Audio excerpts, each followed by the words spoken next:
Class is in session. Today, let's talk about the teaser. A teaser is a multi-leg bet where you shift the point spread in your favor. You get better numbers, but every selection has to win. It doesn't matter what you bet if you don't have the insights. Tune into SportsGrid and get ahead of the class.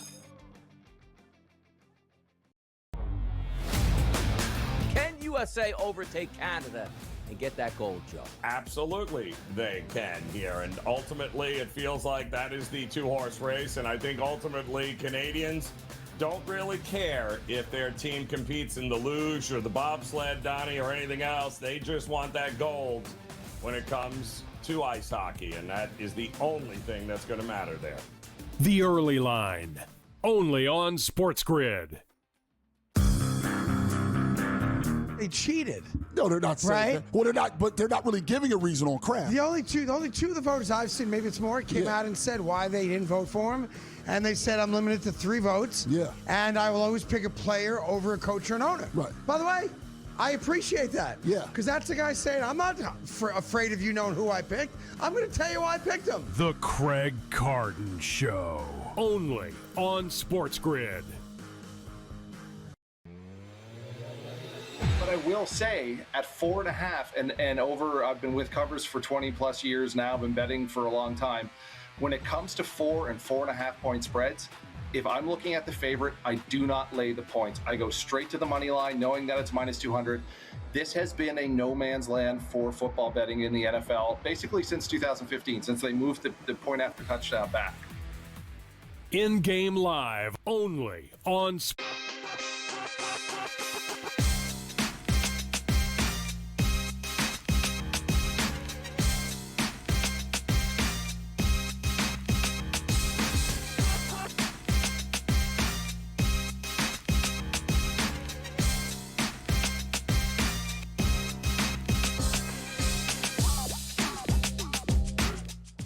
Game time decisions. We are live on SportsGrid on a Wednesday night. It is great to have you with us here. Kevin Walsh live from the decisions desk. And the college basketball world continues to dominate the conversation. Big time action yesterday.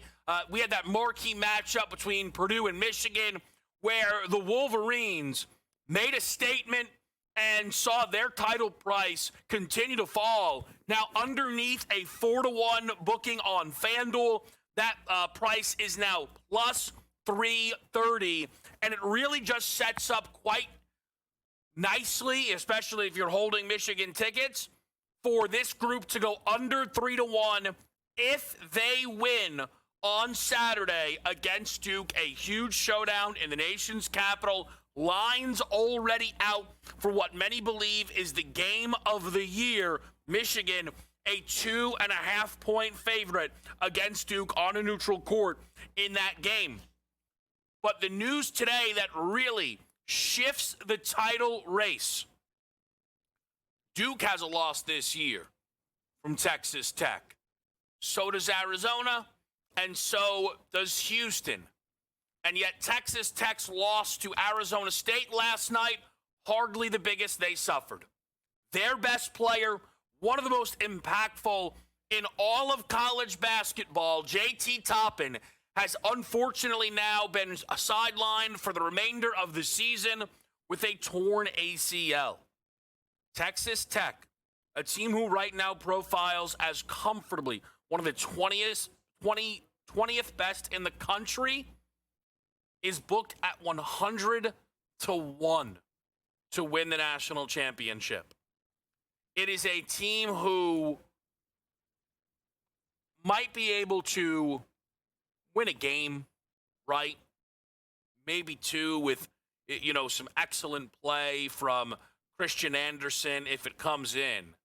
But JT Toppin right now, giving you 22 and 11, has been so good this year, and so good in these marquee results, right? That home victory against Houston with his 31 and 12, the win at Arizona with his 31 and 13 in overtime. It is very, very difficult now to think that Texas Tech can still win a national championship. I think they somewhat profiled as a team who was maybe at the end of a list, if you were making a list of who you really, really believe in could do it, but they were on it. Their high-level wins were too many. I want to see right now, actually, and let me just pull this up. Texas Tech at the moment profiles as a 3 seed, maybe a 4. How far does that far? And do they become one of the target teams for a 4 or 5 seed that we look for a round 1 upset?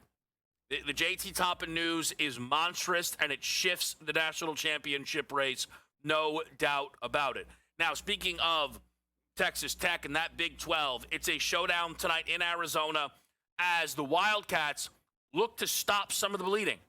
And they bring BYU into their building, and they check in as double-digit favorites. Right now, number settling in at 11.5. Arizona, though, not fully healthy tonight. No Koa Pete, who has been one of their most discussed players. Pete has kind of fallen back to the pack as the year has gone on. He had one of the most remarkable debuts, if you remember, against Florida. 30 points on 11 of 18 shooting. He was absolutely sensational. We haven't really seen many moments like that from Pete since, but it certainly shortens things up a little bit for Arizona. To kind of keep with the unfortunate trend, BYU takes the floor tonight for the first time since the announcement that Richie Saunders would be out for the season with a torn ACL. Now, Saunders suffered his injury very early into a home game against Colorado. A.J. Dybonsa took 20 shots in that game, 10 free throws as well. Robert Wright took 16 shots in that game, 13 free throws. Dybonsa struggled with efficiency, ultimately finished with 20, 13, and 8. Robert Wright was fantastic in that game, finishing with 39, 5, and 4. Each guy will need to be sensational on the road at Arizona if they want to avoid this loss, which would start to settle BYU, maybe knocking them off that 6 line. Could this team get closer to that 7-8 conversation? I think it's actually quite possible for the Cougs as things continue to fall. The other ranked versus ranked game on your card tonight, my goodness, look at this total. 184.5, 185.5. It's an SEC showdown between Alabama and Arkansas.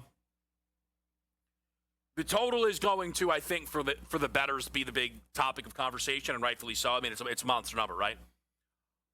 But what this result, I think, means is maybe having a bit of belief in one of these teams making a real run. Arkansas has not shown us an ability yet to get a road win like this. They've flashed admirably in some spots, okay, but they've not closed the door. They've also had some ugly road performances in conference, including at Auburn or at Georgia. So we learned a lot tonight about the Razorbacks. Similarly for Alabama, they've had some ugly home results in SEC play. But they've started to stack them a little bit since the Gators smashed them, 100-77.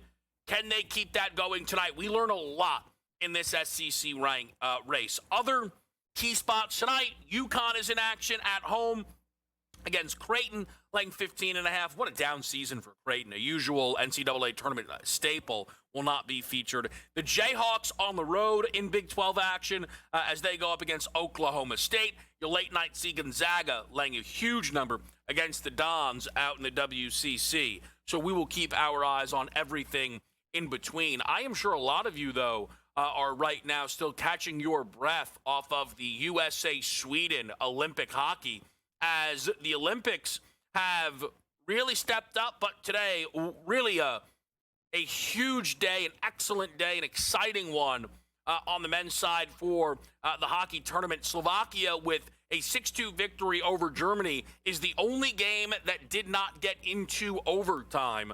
Finland beat Switzerland 3-2. We just mentioned the U.S. beating Sweden 2-1, but perhaps what felt like or what certainly would have been the most stunning result was Canada. Down to Czechia, 2-1 in that game, 3-2 late in that third period. Ultimately, Canada wins it 4-3, setting up now a couple of games later on this week. I think Friday those games will be. where you will see the U.S. against Slovakia, and you will see Canada against Finland, which will suggest chalk will hold, and you're going to end up with the U.S. and Canada in the gold medal game. We'll see. Certainly easier said than done, we learned today. Tomorrow, you will get the U.S. and Canada in a gold medal game on the women's side. The U.S. women's hockey team has been sensational in this tournament. They have yet to allow a goal in this tournament. I mean, just ridiculous. I believe maybe they allowed one goal, actually. But they've been so dominant in this tournament.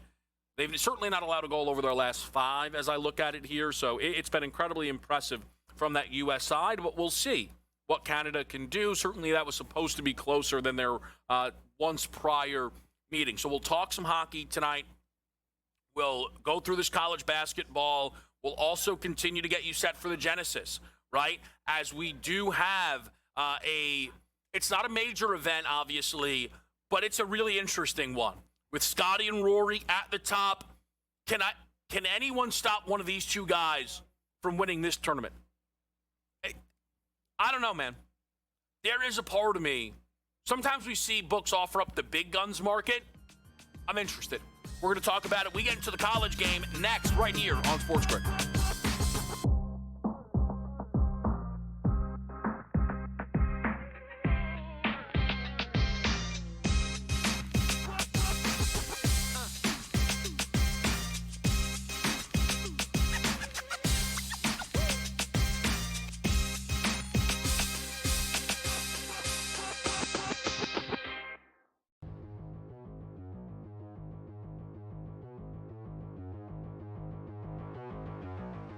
All right, this is the one that always gets me every year. We've been doing this for years in fantasy, and we're going to do it again this year, and there's going to be some fantasy provider that's not going to give a good answer.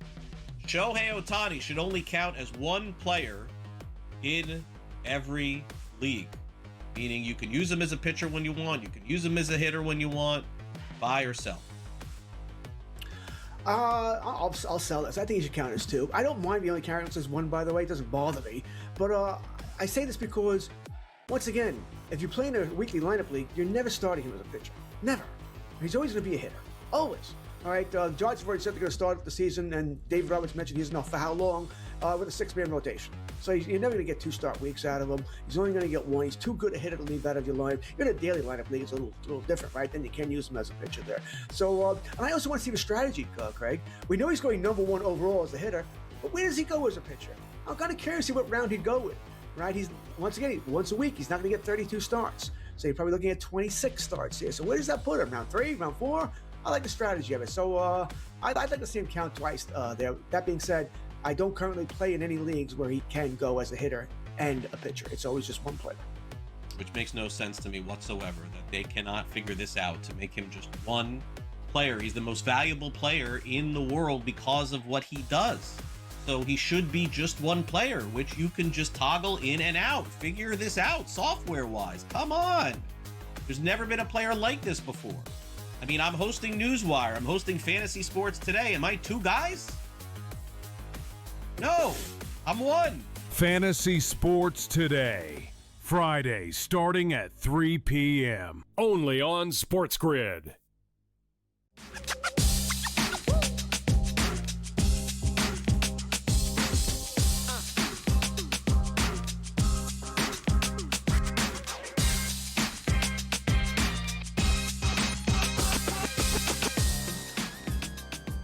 All right, back with you right here. It is game time decisions. And when I said let's get into that college, you had to think I meant college baseball. College baseball did start somewhat recently. I'll admit, I don't know exactly when. I think last Friday. I told you guys many times, this is a baseball show. So I was made aware that there was college baseball on, got involved. I think I got lucky. I know the game did not go over 13.5 in LSU Nichols.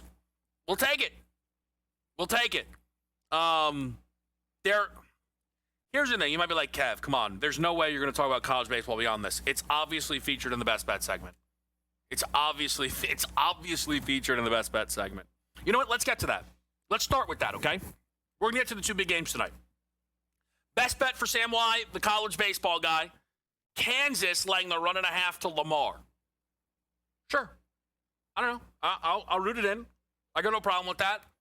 I think the totals might be vulnerable out there as we talk about college baseball, but he's sharp with these sides. He's off to a 1-0 start himself, so he's going to lay it with Kansas.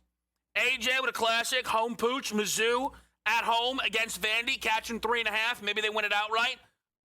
Missouri playing some better ball. I know they got smashed by Texas, but they maybe are licking their chops here to make a statement against the Commodores. So we're going to find out tonight in the SEC. We'll root that in.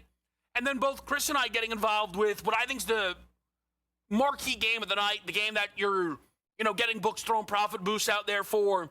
It's Arizona, it's BYU. He's on the under. He's got a 163.5. And I've got a Mo Krivas rebounds bet over the 9.5. Let's talk through both of these options because even though that total is Chris's best bet, it's something that I myself considered and I'm certainly familiar with. What do I mean by that? BYU Arizona is a game we have seen this year and is responsible for one of my more frustrating losses this college basketball season as I played an under 165.5, 166.5, and there were 23 points scored in the final 2 minutes in order for me to lose that wager. Now, I looked at this game and again thought to myself, hey, this could be an under. I backed away, though. Personally, listen, I know as bettors we're not supposed to carry our scars with us, but they're there, right? Especially on this show, we bet these games.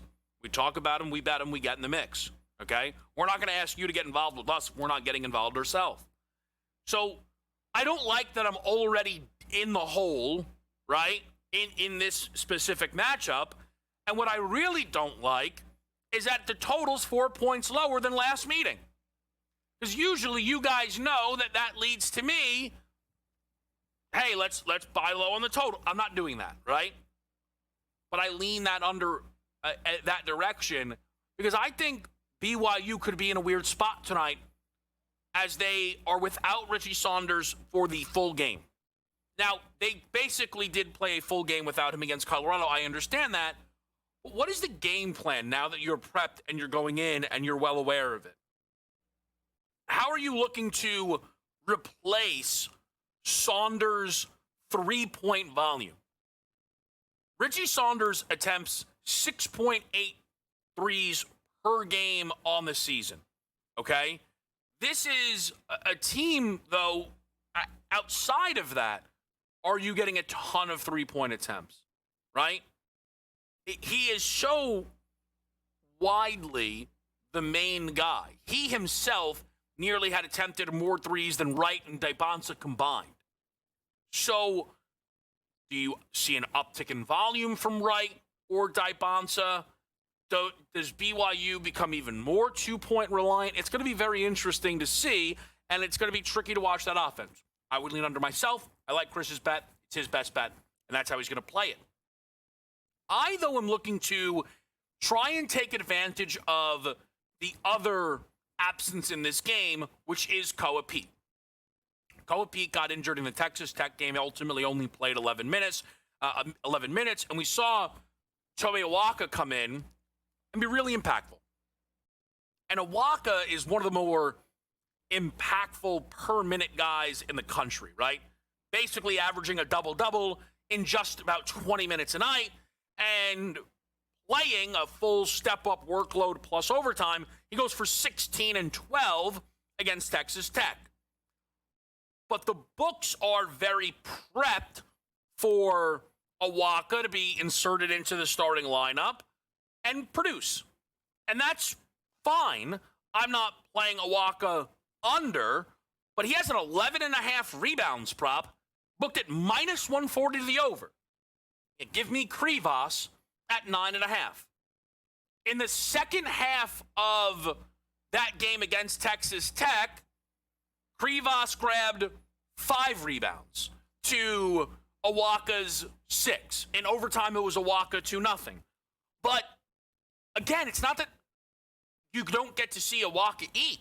It's that Krivas now is going to have to play significantly more minutes with Koa Pete out. He's got 8 games this year with 29 or more minutes. He's grabbed 10-plus rebounds in 6 of 8, while averaging 12 rebounds a game. In conference games with at least 25 minutes, he's grabbed 10-plus rebounds in 5 of them. I think with an up-tempo BYU team coming in, Arizona likes to push pace themselves. We see plenty of opportunities here for Mo Krivas to go over a 9.5 rebound prop. That is how I am going to lock it in, okay? So that's where the best bets stand. And you know that they're cooking it up in the back. They're back to playing a total. And is this a 7 o'clock start? Interesting. No 6:30 action. By the way, Rutgers is smashing Penn State for those who can bet that in eligible states. Lafayette, Holy Cross on rocket ship right now. VMI is quite the pooch. Has Wofford on upset alert. But these guys have Lehigh, Navy, first half over the 64.5 for their producer play of the day. So we will be sure to root that in on a Wednesday night. We're going to hit a quick break. We're going to come back, get to the rest of your college basketball card, including Arkansas and Alabama next.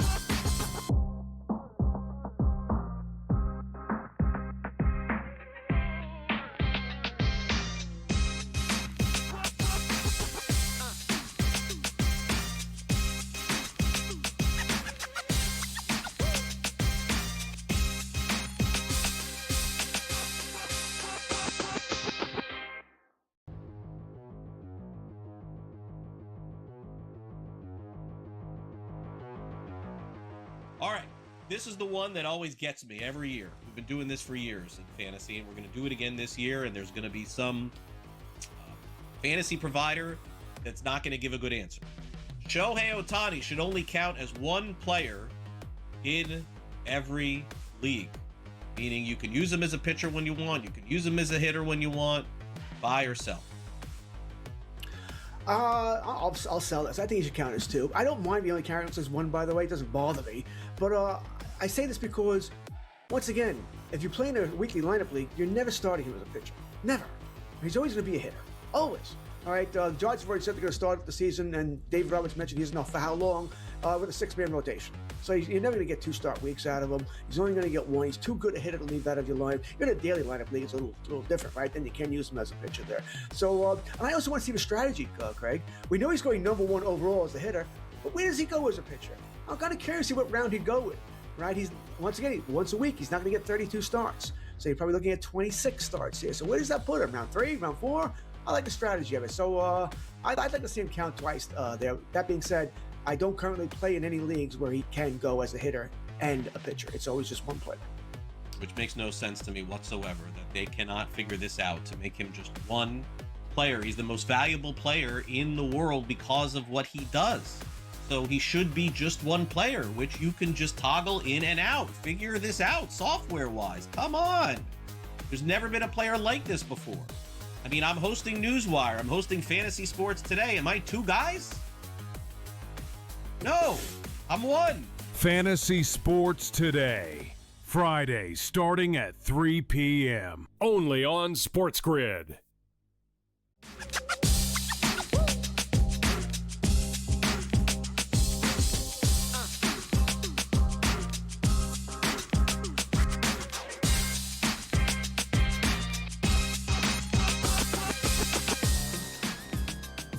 All right, here with you now, Game Time Decisions on SportsGrid, the college basketball board, offering up a couple of interesting games. I think a lot of people will be excited about Alabama and Arkansas with a huge total that I am going to play to the under.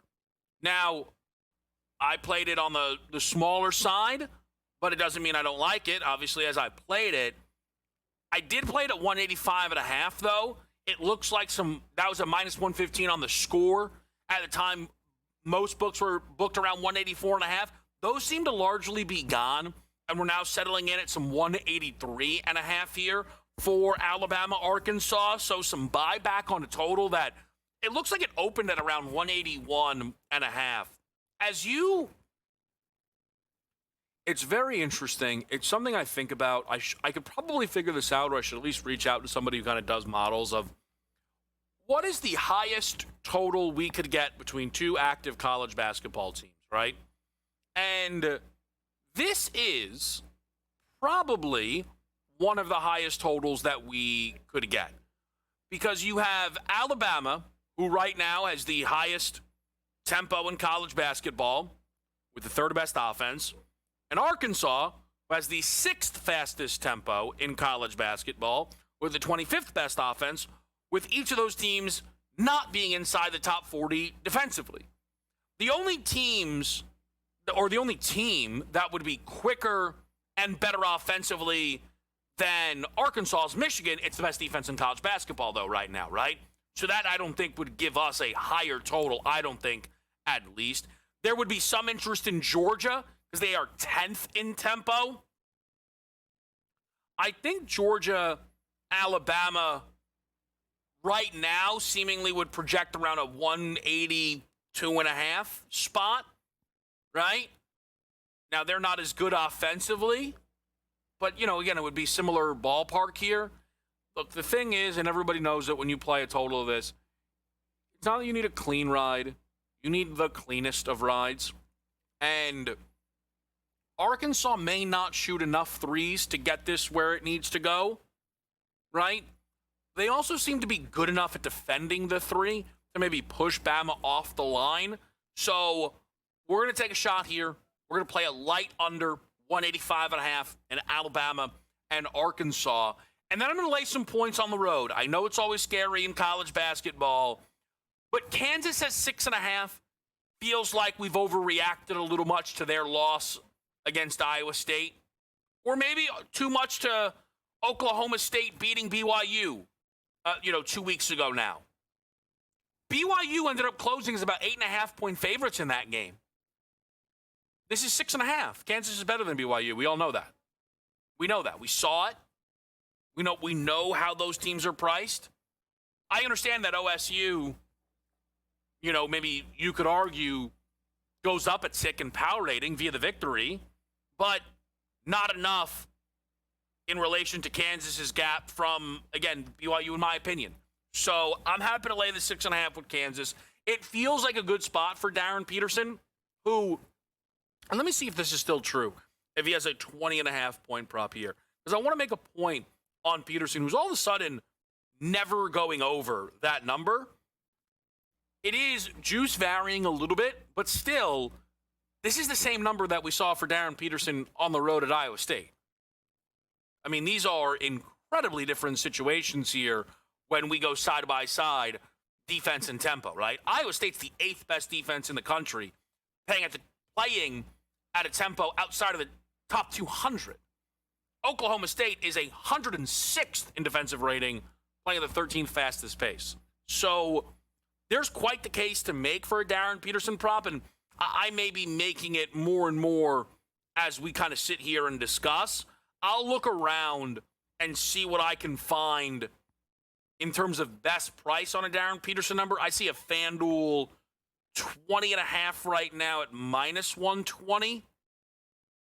Do we think we could do better than that anywhere on Darren Peterson? Probably not. They actually usually seem to be kind of best in market for a lot of the props. So something to take a look at there on that side. There's a few other interesting spots. I was tempted under in the Illinois game, over in the Gonzaga game. I backed off those. I'm looking for St. John's to kind of, keep stacking wins ever since we added them in terms of a national title ticket. They've done an excellent job right now in Big East play, looking to keep pace with UConn. They need to roll Marquette on the road, so we'll see if they're able to do that. UConn will start the slate at 7 o'clock against Creighton, as we mentioned. But let's get to the Olympic hockey. It's been on fire. We've got George Kurtz to help us out after the break on SportsGrid.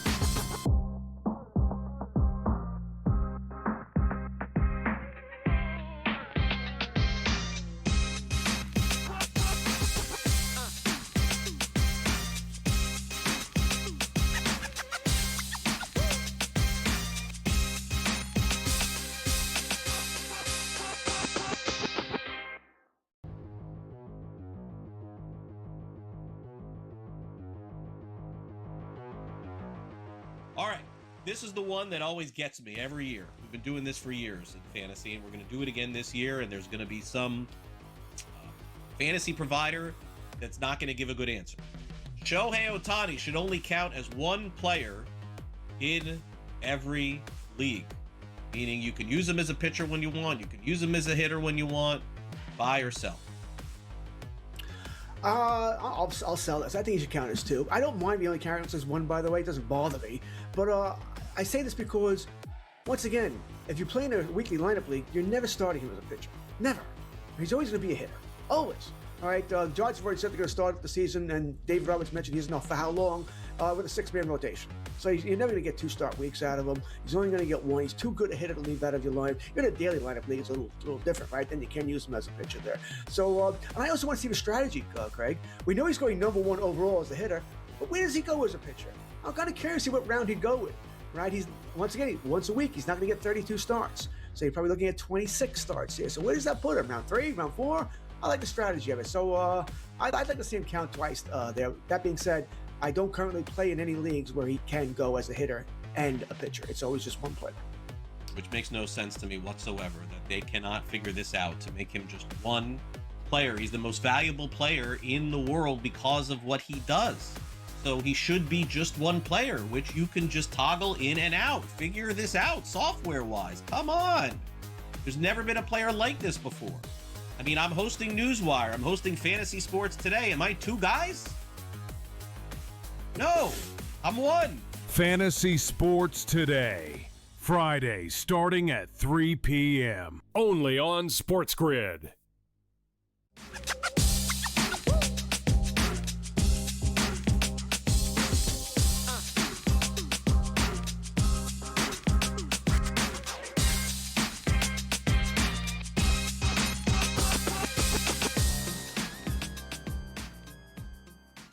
Game time decisions back right here on Sports Grid. We're joined by George Kurtz, who always does a great job here on the grid, but really we're having to rely on George a little bit more with the Olympic hockey taking center stage, George, the way that it is. We were talking a little bit like before the show, just kind of myself and the producers, where I don't know if the NHL will reap the benefits massively, but the stock up over the last 18 months, give or take, of international hockey is as high as can be. You're absolutely correct, right? I mean, I like the Winter Olympics anyway, but there's nothing like the NHL players playing in the Olympics. The quality of hockey is superb. I mean, it's only the quarterfinals. The quarterfinals today, we had 3 overtime games. I mean, and they're all nail biters, right? Yeah, I mean, Canada comes back against Czech. Czech has 17 guys on the ice when they score the game-tying goal, but no one sees it here. I mean, Team USA blows the lead with about 3 minutes left in the third period. Then comes back and wins it in overtime. Just exciting hockey. It can't hurt the NHL, Kevin. But yeah, I wonder, like you, will it carry over? All right, the NHL doesn't pick up again until a week from now. So we'll see if it carries over, and that might determine how the semifinals go and, of course, how the gold medal game goes early Sunday morning. So I want to start with this, George, and I know it's obviously past kind of the point of it happening, but take me through what you were thinking throughout the Canada game as I was getting people texting me like, are you watching? Are you seeing? It's going to happen. It might not, like, do we jump in live? What were your thoughts watching that one play out? For the gambling sets, you got to be kidding me. All right, I'm on Canada to win the whole thing. They are the best team, all right? They have the most talent. It's really not even all that close, but the goaltending can be shaky for Canada with Binnington. That's what we weren't sure about coming into the tournament here. But Binnington, man, you put that red sweater on Binnington, all of a sudden he's a Hall of Famer. He's great, right? And by the way, I'm not saying it was Binnington's fault in the beginning of the game there, but you realize, Kevin, I mean, we talk about this in football all the time, right? It's one game. One game, weird bounces can happen. There can be penalty calls, a missed opportunity here. It's not baseball. It's a best 4 out of 7 or 3 out of 5, whatever it might be. And, you can overcome your mistakes. In these one-game tournaments, one game is it's really all that matters. And if you have a hot goaltender, the goaltender is hot, all of a sudden nobody can win, right? We've seen a lot of these games. One team's out shooting the other 51-13, but they're only getting, they're only scoring or winning by 1 goal. So I kind of thought I was trying to keep myself sane here. I'm like, all right, the dam will burst here. Canada will score, the dam will burst. Here we go, right? McKinnon's got to get going here. Crosby got hurt. Celebrini and McDavid have been godlike.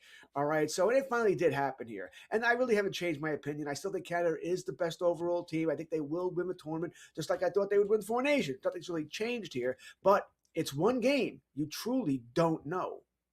So when we look right now, George, because I'm sticking on the Canadian side of this story, we're going to get to the U.S. in a second.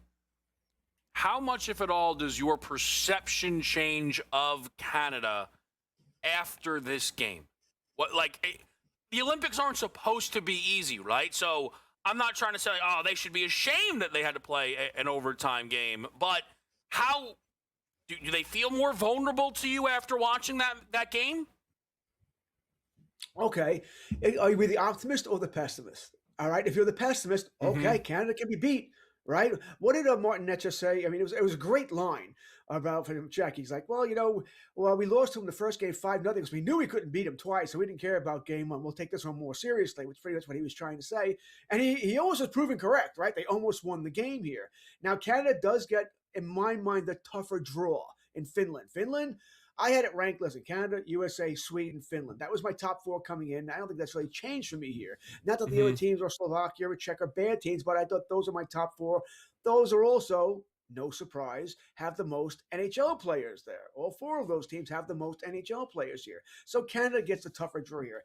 Listen, do I think they're going to lose on Friday? No, I think they'll win. All right, I'd be surprised if they lost here, but I don't say, oh, there's no chance, there's no chance of God's green earth they're going to lose. No, they can lose. Once again, hot goaltending can go a long way here. You chip in a goal or two, you go a long way. Canada sort of showed today they can be beaten. All right, they can be beaten. And I don't expect Sidney Crosby to play, right? He looks like, from all reports, it's some kind of MCL sprain here. So that's got to hurt too. So I think they can be beaten. Am I going to have the stones to bet Finland? If I do, you're getting plus 375. It's just because it's the value. It's the value. There is a chance. This is not, David and the Goliath here, right? I think, once again, Goliath could be slain. I do. I don't think it's going to happen, but I do think it could happen here. I certainly wouldn't. I'm not laying minus 500, and there's not going to be any value in parlaying these 2 games unless you're going to go for goal scorers, something like that. Even the minus goal and halves, minus 170 here. So you're probably, if you want to go for value, you're taking Finland. With the U.S. side of it, George, right? Where we knew Sweden was set up as a real test, right? A 2-1 victory here, though, it felt to me going into the game, and again, it's kind of my outside read, that this was an opportunity for the U.S. almost to make a statement, right? We knew it was going to be a challenging game, but with Canada looking shaky, could the United States put it together and win a game like this 3-1, maybe, right? Without, sounding dismissive to how good Sweden is. It's not how it played out. And ultimately, Hellebuck had to seemingly stand on his head for a lot of this game, and they were able to get it done in overtime. What did you make of the United States' performance ultimately in a win? I think you sort of said it correctly. I would have liked to have seen the U.S. win, 4-1. Not a blowout, but a decisive victory here. That being said, they had lost 8 straight times to Sweden. All right, so there is something to be said just to get out of there with the win. But what I saw in the third period was they stopped attacking, especially the last 3 quarters, the last 15 minutes of the period. They just stopped attacking. They were letting Sweden come at them. You said it. Hellebuck played very well here. I know I was posting on Twitter. This is just a matter of time until they tie it up, and sure enough, they did. And then all of a sudden overtime comes. And by the way, as much as I loved the overtime Olympic hockey, 3-on-3 to decide this, really 3-on-3, is that what we're going to do here? It should be 5-on-5, but that's another story here. But also the United States was attacking again, Kevin. They were playing hockey. They were trying to score. It seemed like they were trying to hold on to that 1-0 win. They were, I call it, playing to lose. Because you're not play to win the game, go attack you, but they weren't doing that here. But in overtime, they did. Quinn Hughes scores the goal, so you could say it's a big relief, right? We beat what might be the 3rd best team here. We get a sort of little break here by playing Slovakia. So that I could look at it that way, but I also look at it, man. They just weren't impressive today. They just, in my mind, they weren't impressive for Sweden here. Got to pick it up. I think you'll beat Slovakia, but if you play today in the gold medal game, and I think it'll be against Canada, you won't have much of a shot. It's really interesting. We're talking with George Kurtz here just a little bit about what we saw today from the Olympic hockey side of things. And we're going to get into some NFL stuff after the break. But, George, right now I see the gold medal price for Canada at minus 125. This was minus 140, I believe, before today's action. It was around plus 320 when they were when they were losing to Czechia. It feels as if, though, if we get the gold medal game that we expect to, and to be very clear, it's minus right now if you put these two teams in a parlay, almost minus 300 for the U.S. and Canada to advance to that game. What do you expect, George, to be the price for Canada-U.S. in a gold medal game, if that's what we do get? I think Canada's going to be a favorite. I mean, it's not going to be over 200. It's not going to be 2-1, but it's going to be 145. I think it's going to be somewhere around there where Canada will be the favorite to win here. Now, could things change? I mean, if USA wins 7-0 against Slovakia and Canada struggles again against Finland, which they might do. Finland's a good team, but if Canada wins, but it's another one where they have to come back, then the price could come down here. But if Canada rolls through Finland here and the United States struggles again, I think once again, Canada will be a pretty decent sized favorite, where if this was a regular night, NHL night, it'd probably be a game where I'm going to leave it alone. I'm not going to pay the 150 price. No reason to. Sort of that sort of deal here. The United States have to pick up their play. Let's not forget, you already said it, Canada's been the favorite the whole time anyway. All right, other than this little blip here where they almost lost, they've been playing very good hockey here. Crosby is a loss, but they can survive the loss. Canada has skill up the wazoo to replace them. They'll be okay.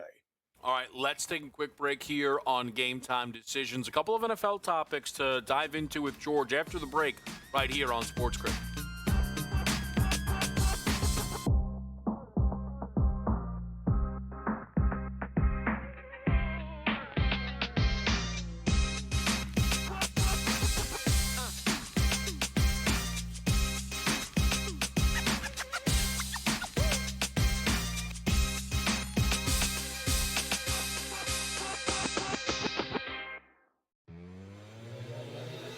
I was thinking about betting him to finish top 5 every week. And then he got off to that start last week, and I said, oh, okay, I dodged a bullet there. What does he do? He finishes top 5 again.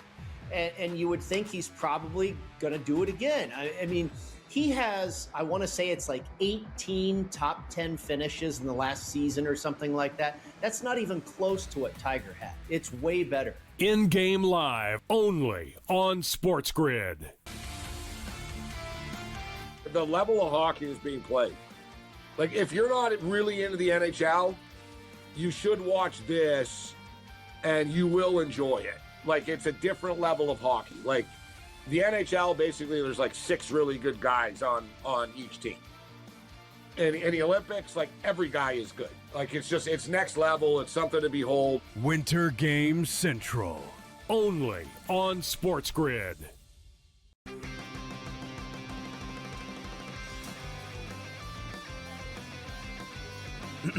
Class is in session. Today, let's talk about the teaser. A teaser is a multi-leg bet where you shift the point spread in your favor. You get better numbers, but every selection has to win. It doesn't matter what you bet if you don't have the insights. Tune into SportsGrid and get ahead of the class. You're just trying to always build around what somebody does well. What is the DNA, the nucleus of what they do? Yeah. And everybody who gets to the tour is great at something because they're the top 1% of the 1% of golfers around the world. So I think people sometimes forget that, that won't work. Well, if you'd gone back 15 years, people would look at Scotty Scheffler and probably go, that's not going to work.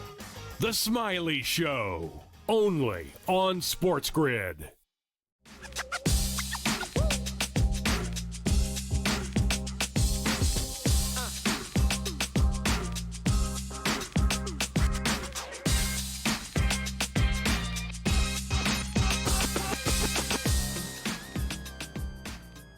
Penn State right now is losing to Rutgers, and I know why.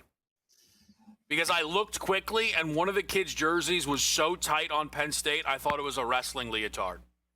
So you got to get back to the drawing board, all right, and get a little sag in the jersey because it's not working. Rutgers is smashing Penn State right now, all right?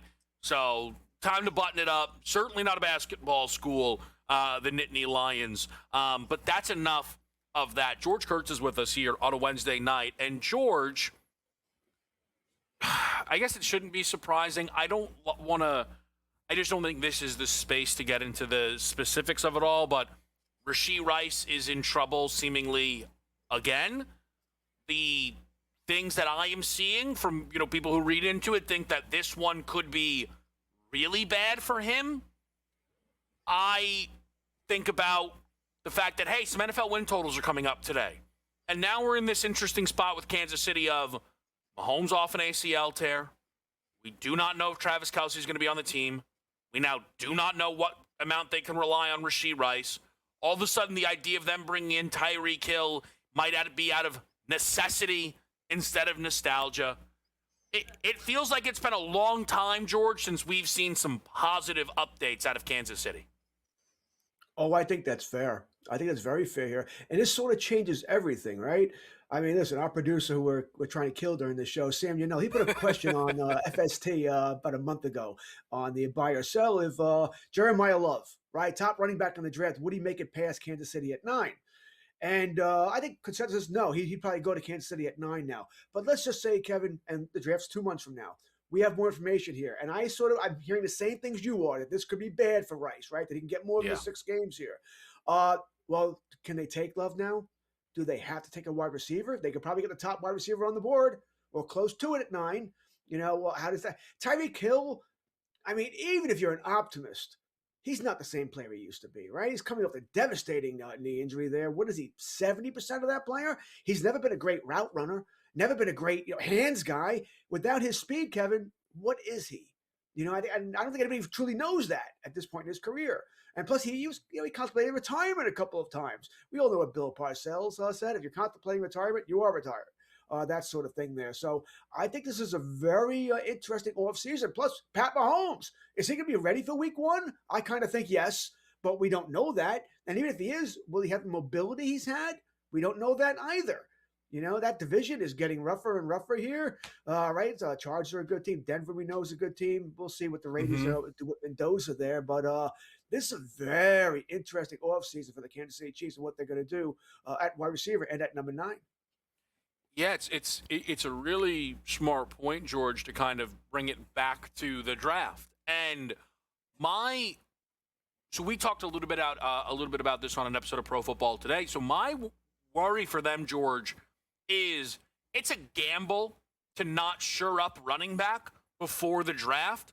Because what if Love's not on the board? Then there's not another running back they can take at 9. And I think Washington will consider it.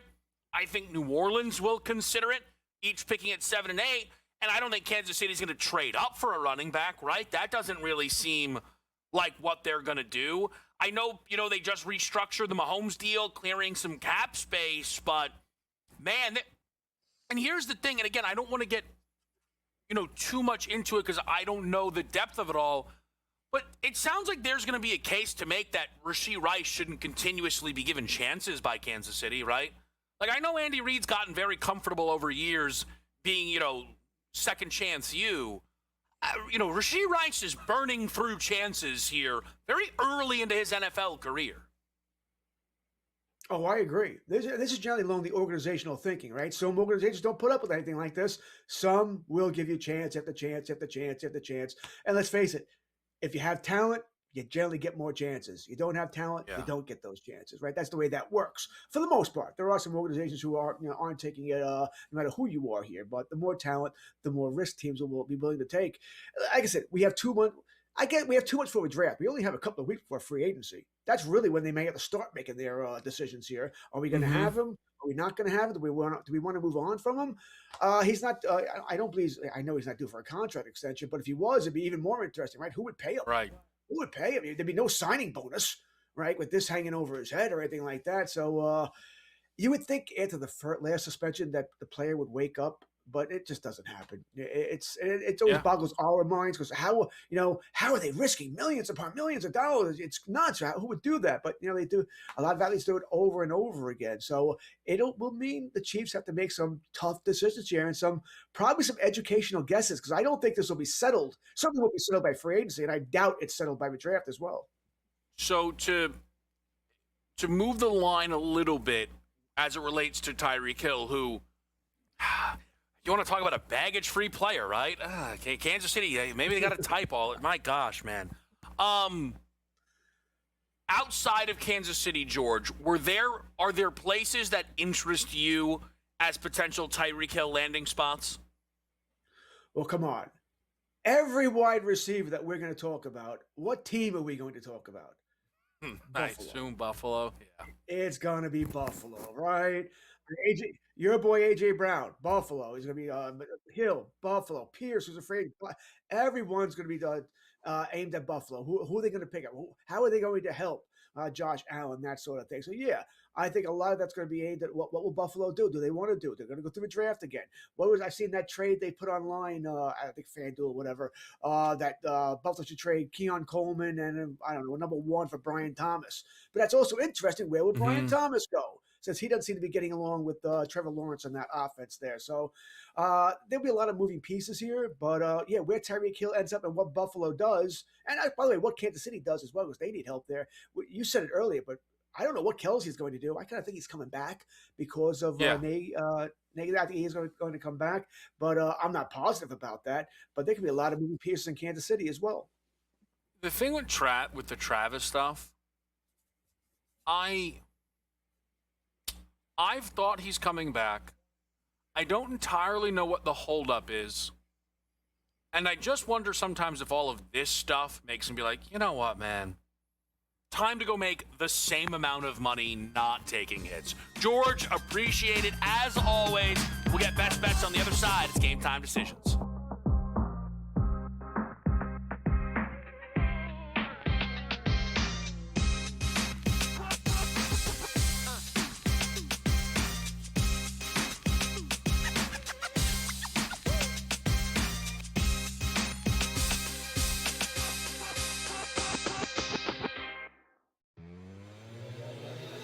I was thinking about betting him to finish top 5 every week. And then he got off to that start last week, and I said, oh, okay, I dodged a bullet there. What does he do? He finishes top 5 again.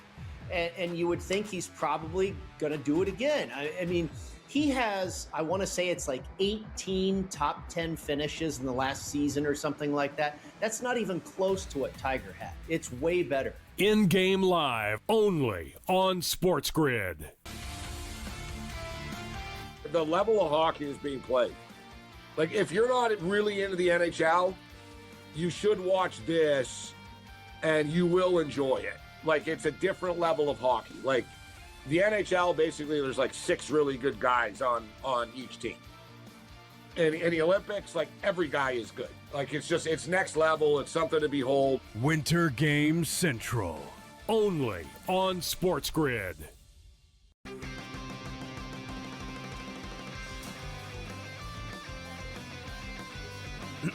Class is in session. Today, let's talk about the teaser. A teaser is a multi-leg bet where you shift the point spread in your favor. You get better numbers, but every selection has to win. It doesn't matter what you bet if you don't have the insights. Tune into SportsGrid and get ahead of the class. You're just trying to always build around what somebody does well. What is the DNA, the nucleus of what they do? Yeah. And everybody who gets to the tour is great at something because they're the top 1% of the 1% of golfers around the world. So I think people sometimes forget that, that won't work. Well, if you'd gone back 15 years, people would look at Scotty Scheffler and probably go, that's not going to work. The Smiley Show, only on SportsGrid.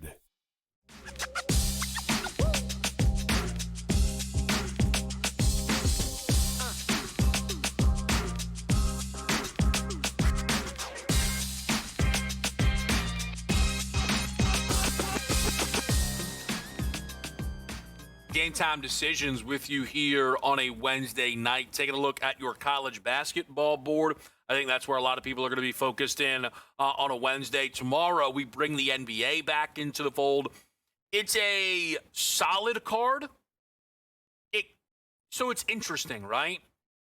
We have a primetime game with Golden State and Boston. We don't know if Steph's going to play. So that's obviously a big deal. We get a Knicks-Pistons game where you're going to miss some key guys from Detroit because of suspensions.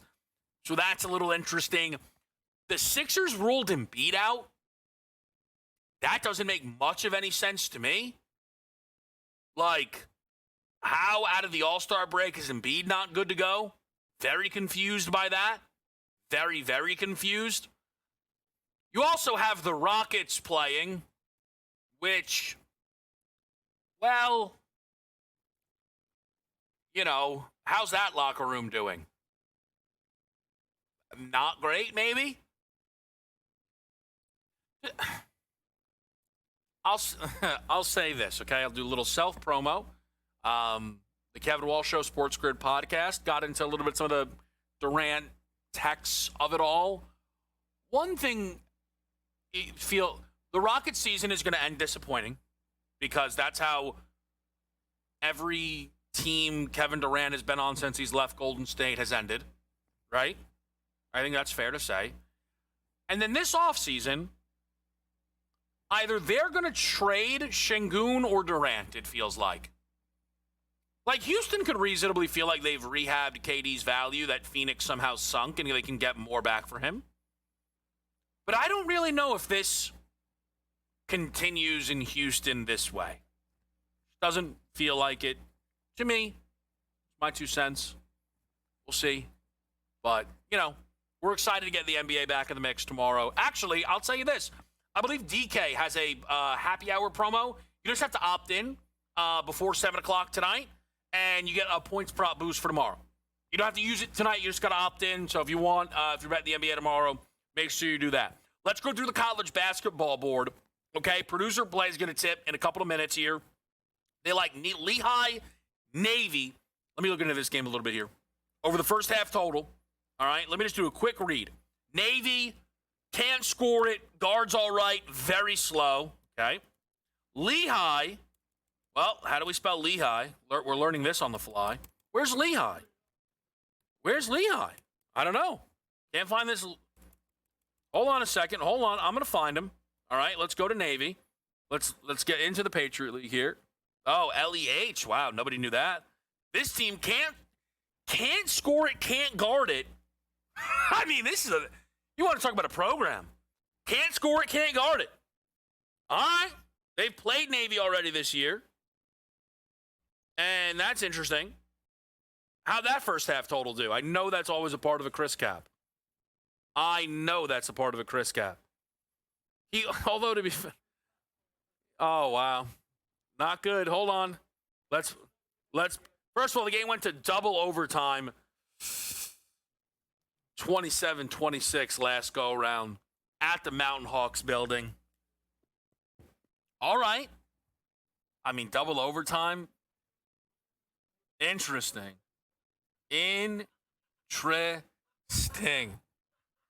I don't know. Maybe they're sharp. Maybe they're sharp. Are we rooting that in, chat? All right. Chat, are we rooting that in? Dude, comment W in the chat if you're rooting it in. L in the chat if you're not. There's no chat. There's no chat. You can tweet. You can tweet at the people. You can tweet. You can tweet if you'd like. Kansas baseball's coming up. Should we find a winner on this NCAA baseball board? I mean, I'm hyping hot this year on the baseball board. I mean, Purdue Rice speaks to me. Don't like the number though. USC, no, I like nothing to do with that. Purdue Rice speaks to me a little bit, but what does it say? That's the problem. It speaks to me, but I don't know what it's saying. Let's shop around. Let's shop around. Hold on. We're getting a 14.5 even money to the over on one book, a 13.5 minus 130 on another book. Does Purdue win this game? They feel expensive. I don't like this game. Not going to force it. Not going to force it, all right? We're going to... All right, let's take a quick break. Dive more into your college basketball board on SportsGrid. Come on, man.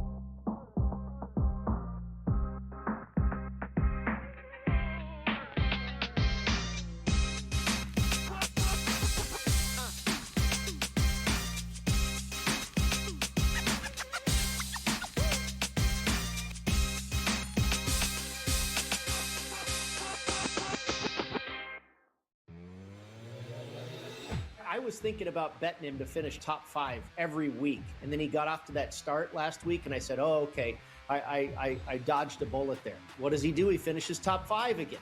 And you would think he's probably going to do it again. I mean, he has, I want to say it's like 18 top 10 finishes in the last season or something like that. That's not even close to what Tiger had. It's way better. In-game live, only on SportsGrid. The level of hockey is being played. Like, if you're not really into the NHL, you should watch this, and you will enjoy it. Like, it's a different level of hockey. Like, the NHL, basically, there's like 6 really good guys on each team. And in the Olympics, like, every guy is good. Like, it's next level. It's something to behold. Winter Game Central, only on SportsGrid.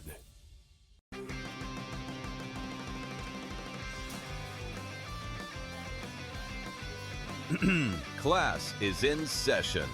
Today, let's talk about the teaser. A teaser is a multi-leg bet where you shift the point spread in your favor. You get better numbers, but every selection has to win. It doesn't matter what you bet if you don't have the insights. Tune into SportsGrid and get ahead of the class. You're just trying to always build around what somebody does well. What is the DNA, the nucleus of what they do? Yeah. And everybody who gets to the tour is great at something because they're the top 1% of the 1% of golfers around the world. So I think people sometimes forget that, oh, that won't work. Well, if you'd gone back 15 years, people would look at Scotty Scheffler and probably go, that's not going to work. The Smiley Show, only on SportsGrid.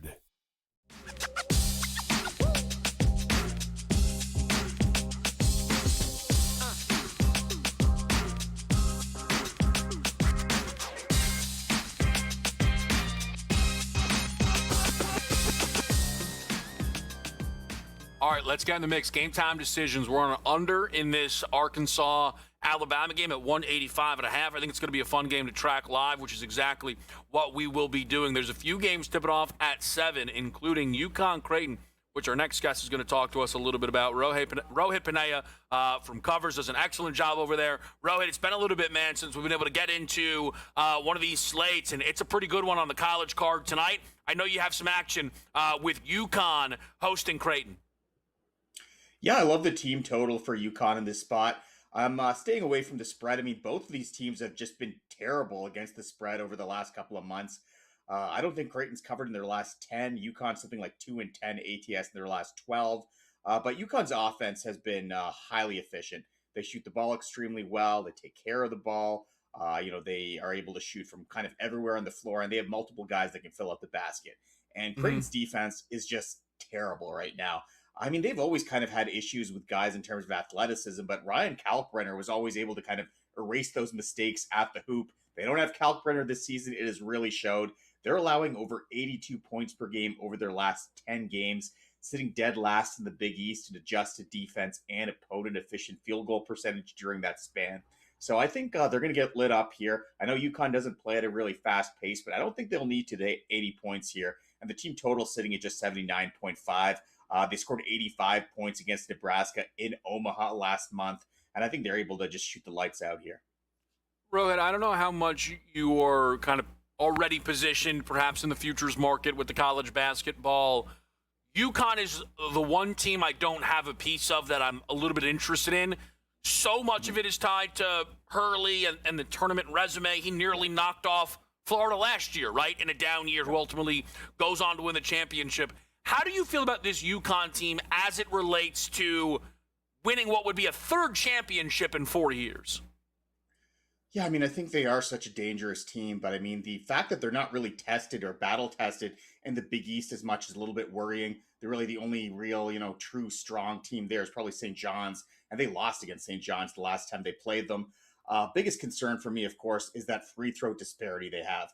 They're near the bottom of the country when you look at power conference programs in terms of both opponent free throw rate and their own free throw rate. They don't get to the line and they foul an awful lot. So it's really going to come down to what those NCAA tournament refs are calling. But that does give me a little bit of hope because I know they're a little bit they don't blow their whistles quite as often in those bigger games in the tournament. So I think they might be able to get a little bit away with some of that physicality. So that I think is in their favor. All right, Rohit. So looking a little bit further down this board, in the Big 12, we have Kansas looking to bounce back after Iowa State really took it to them over the weekend. Oklahoma State is, look, this doesn't look like a tournament team. That's what kind of happens when you can't hang with the best of the best in this conference. But a good group here. What do you expect with Oklahoma State hosting? Yeah, I mean, I don't think they do a great job. I mean, even at home, they've only covered the spread in 4 of their last 15 games. The Pokes are just one of those teams that, they play well against bad teams, against teams that kind of let them run around, do whatever they want on offense. But against a top-notch defense like Kansas, they're going to struggle. Their offense isn't as efficient as Kansas either, especially when Kansas does have Darren Peterson. One thing I liked about them in that Iowa State game is they kind of realized early they were going to lose that, and they just kind of rested Peterson. I think he's going to be full go here. Big concern, of course, that Peterson hasn't always played many minutes in the second half of games. Jayhawks have been machines at covering in the first half spread, though. They're 27 and 15 ATS on the first half spread in their last 42 games. So I like them on the first half spread here, getting that about -3.5. Yeah, I played Kansas for the full game tonight. I don't mind. Obviously, the first half look makes tons of sense within this game. I think Darren Peterson plays really well. I ended up adding this since our show started here, Rohit, but his points prop tonight at 20.5 is the same number from the Iowa State game. That's a bit of a mistake, right? When we consider the gap in opponents here. Absolutely. I think Peterson specifically steps up. He needs to. I think he kind of owes this team a great performance. Yeah, I think so. And I mean, you could see that Bill Self was kind of mad at the media for how they were criticizing him last week when he missed that Arizona game. And I think he wants to, show up big. And I think that's kind of why he played Iowa State. I don't think he necessarily was 100% entering that game, but I think he wanted to shut up the, the fans, the critics or whatever. And I think this is a much better spot for him to do that against a fast-paced team that stinks on defense. All right, so moving a little bit further down this board here for you, Arizona and BYU is a huge one tonight because Arizona needs to stop the bleeding. But BYU is trying to figure out how much trouble are we in post Richie Saunders officially being done for the year. What stood out to you when capping this game? The big thing for me is I think they're in big trouble because I think Saunders matters so much more to them than just the 18 points per game, right? He's their most efficient three-point shooter. He's their best defender. He's their leader. He's their heart and soul. And I think this is a team that already had issues with depth, right? Beyond Debansa, beyond Rob Wright, they don't have a lot of guys. Dallin Hall was lost to a season-ending injury earlier this year. So depth is a major concern for them. They don't really have many guys, whereas Arizona is a team just loaded with depth. Arizona's also got that stacked front court, even without, Pete there. They have Krivas, they have Iwaka, they've got that size advantage. And BYU has kind of struggled against some of those bigger front courts already this season. So I think the Wildcats, coming off those back-to-back losses last week, I think they're going to be highly motivated at home. And I think they're just really going to come out and demolish them. I mean, we've seen them, run away with some big lopsided wins throughout the season. I think they kind of get back to that tonight. I think that is totally fair. I played a prop within this game, but the Arizona held a huge lead when they made that trip to BYU. They need to kind of hold on to something like that. Yes, sir. A big number here for Gonzaga on the road, Rohit, but not going to scare you off? No, definitely not, especially with how San Francisco has been playing. Gonzaga is one of those teams that, I mean, every now and then they have those hiccups in conference play. But the fact that they lost, a couple of weeks ago to Portland, I think that was a bit of a wake-up call for them. We saw a much better performance from them against Santa Clara. Now they're in first place. And the Dons have just been leaking points lately. They've allowed more than 80 points at home in their last 5 games. Last 2 home games, they lost by a combined 36 points to Oregon State and Loyola Marymount, who are, outside the top 150 at KenPom. Gonzaga's number 11 at KenPom, strong on both ends of the floor. And the big thing, too, is the Zags, barely beat them last month when they played against them at home, scored just 68 points. But there were some big outliers in that one. They were missing Graham Ike, of course, their best player. They also went 3 for 18 from deep. The Dons went 14 for 28 from deep. Considering that the Dons, since that game, are allowing opponents to shoot more than 45% from three-point range, Zags actually have probably the best three-point defense in the conference. I think we're going to see major aggression on both sides of that. And along with EK back, maybe no Tyrone Riley for the Dons. I think the Dons get crushed here. Yeah, it's funny you mentioned the three-point shooting. I was looking at this game perhaps for an over, and then I saw the Dons scored 66 in a game that they shot 14 of 28 from three, like you mentioned. Leave me alone. I'm not dealing with this right now. How do you only score 66 when you shoot it like that from beyond the arc? So it's going to be a fun one to follow. Going to be really interesting to see how Gonzaga can really button up the rest of this WCC run here. It's going to be an interesting one, certainly, when the tournament comes around. But Rohit, we really, really appreciate it, man. Best of luck with the card tonight. Thanks, man. Best of luck. Yeah, great stuff as always, guys, from Rohit. You can find him on Twitter. Let me make sure I pull this up. Covers_RO. Row. Does a really, really great job. Always involved with college basketball cards. And it's that time of year, right? With just these ranked games, it feels like every single night. And it includes Alabama, Arkansas, where you think to yourself, hey, how hot could they start to where you feel uncomfortable? It turns out the total's 191.5. I did not know that it's 4 minutes in and the books are like, oh gosh. Yeah, I don't blame them.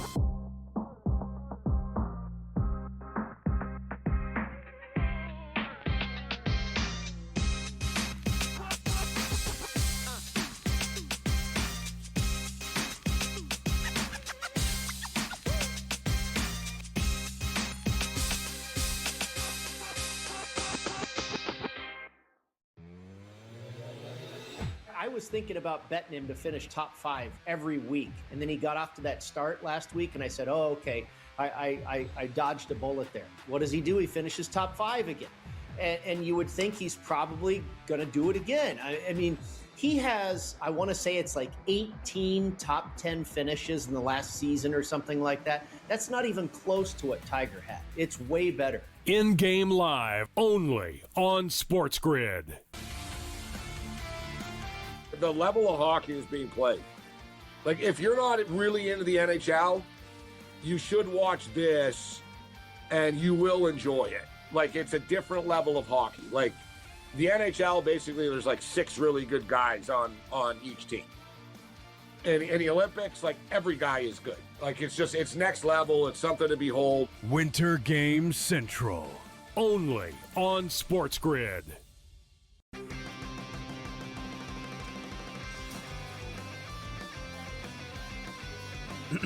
Class is in session. Today, let's talk about the teaser. A teaser is a multi-leg bet where you shift the point spread in your favor. You get better numbers, but every selection has to win. It doesn't matter what you bet if you don't have the insights. Tune into SportsGrid and get ahead of the class. You're just trying to always build around what somebody does well. What is the DNA, the nucleus of what they do? Yeah. And everybody who gets to the tour is great at something because they're the top 1% of the 1% of golfers around the world. So I think people sometimes forget that, oh, that won't work. Well, if you'd gone back 15 years, people would look at Scotty Scheffler and probably go, that's not going to work. The Smiley Show, only on SportsGrid.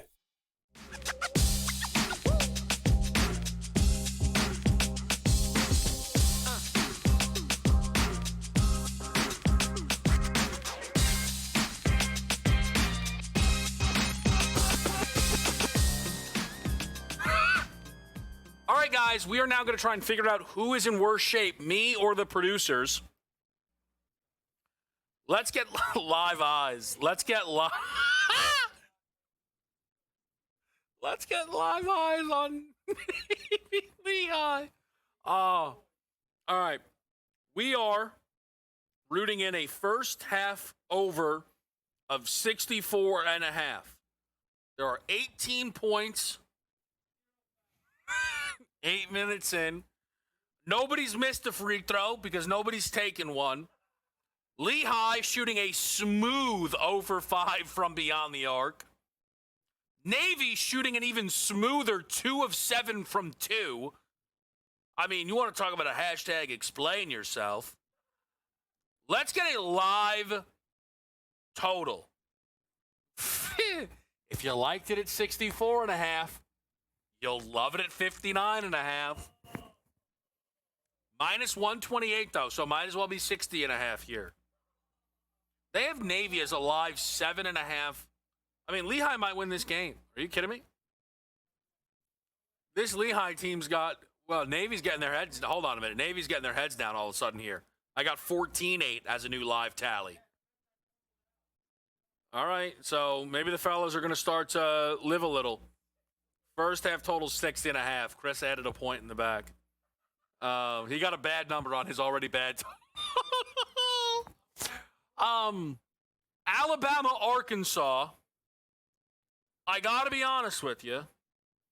Nobody's made it 3 in like a minute. It's the best I felt all game. Doesn't really still feel all that good. The live total's 190.5. I mean, this is something, man. I don't even know if these teams are shooting well. Oh, they are. Oh, they are. Wow. Okay. I mean, that's what it is. Darius Acuff is on triple-double watch with 4 rebounds early. I got to be honest with you. 192.5. I got to stop. I want to keep betting the under. I'm going to end up like positioned for real on this under. There's so many points in this game. But I just don't know how you time it, right? Because the shooting, the pace is one thing. The efficiency we are seeing in this game is out of control. Arkansas is making, Alabama, it looks like they entered this game saying, guys, we actually don't want to get stops. We're gonna become the first team to win a game who gets 0 stops. It seems like their objective here tonight. That's a slower possession. We may have something here. We may, never mind. Malik Thomas, 3, right in your face. Just a gorgeous one. Right from the J.R. Smith, Deion Waiters Hall of Fame. We miss a dunk on the other end, but we fouled him when he broke the rim. Don't fix it. Don't fix it. Make him shoot on it. Live total 193.5. We're at the under 12. There are 44 points on the board. Anybody want to lend points to our boys at the Navy Patriot game? Chris is hot on this right cell who's got no points. Congratulations on betting the one guy who has no points.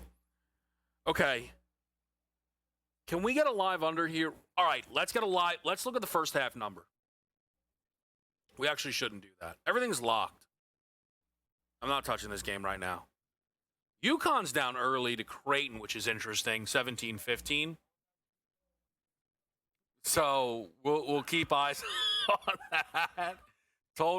Totals climbing early live. I mean, nobody can score in Lamar, Kansas, because we're tracking that too. Mercer hanging it on Georgia State. Ole Miss hanging it on Jackson State. 17-3. Wowzers. There's some routes out in these streets. Whatever they're doing in San Francisco, UC Davis, you got a couple of Cy Youngs. 2-1, top 8. Hope you bet the under. Goodness me. Let's take a look at the rest of this live college basketball board, see what jumps out. Rutgers still smashing Penn State over Central, Holy Cross, Lafayette. Wofford managed to climb back immediately against VMI. That's a smash. Youngstown State, 52-38. Why weren't they betting this game? I mean, really, why weren't they betting this game? 52-38, the rocket ship. These games stink. Why am I talking about these games? Where's this Navy game? 21-10. They're trying to do the silent route in the back. Splash the pot. What's this first half total now? Let's just keep cheating. It's not great. It's not great. It's not great. Lehigh can't score. That's not nice, guys. Don't root that in. Okay.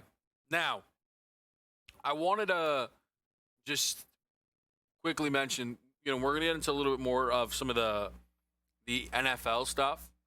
Now, the Rashee Rice news today, and we got into this a little bit with George Kurtz earlier on our show tonight. And George mentioned something that I hadn't kind of immediately made the connection to, but it's how it could impact the Chiefs at 9. And they sit right now pre-free agency as one of the biggest wild cards, right? Because we think they could take Jeremiah Love. Now are they going to be interested in a round 1 wide receiver? Well, there's also defensive weapons I'm sure they would love to grab. Ruben Bain, Caleb Downs, Sonny Styles, Keldrick Falk, Caleb Banks. You could see any of these guys I think Kansas City really liking. I wonder where does Kansas City leave themselves draft reliant? Some NFL win totals came out today. Kansas City, 10.5. Highest number. There's a bunch of teams with 10.5 to be fair, but Kansas City's one of them. So the book still thinks they're the Kansas City Chiefs. That's an interesting proposition. We'll be right back.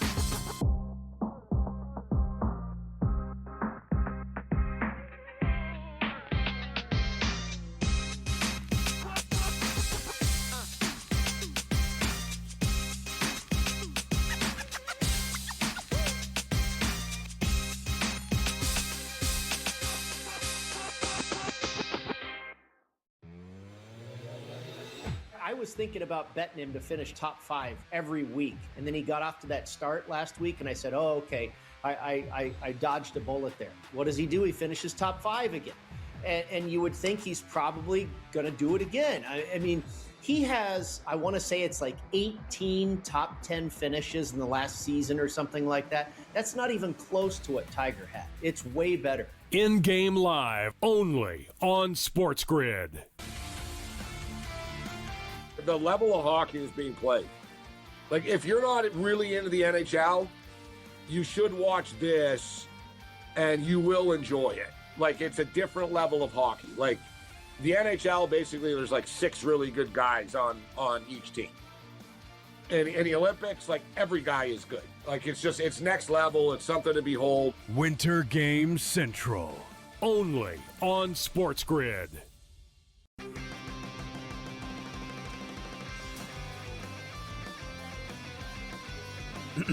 Class is in session. Today, let's talk about the teaser. A teaser is a multi-leg bet where you shift the point spread in your favor. You get better numbers, but every selection has to win. It doesn't matter what you bet if you don't have the insights. Tune into SportsGrid and get ahead of the class. You're just trying to always build around what somebody does well. What is the DNA, the nucleus of what they do? Yeah. And everybody who gets to the tour is great at something because they're the top 1% of the 1% of golfers around the world. So I think people sometimes forget that, that won't work. Well, if you'd gone back 15 years, people would look at Scotty Scheffler and probably go, that's not going to work. The Smiley Show, only on SportsGrid.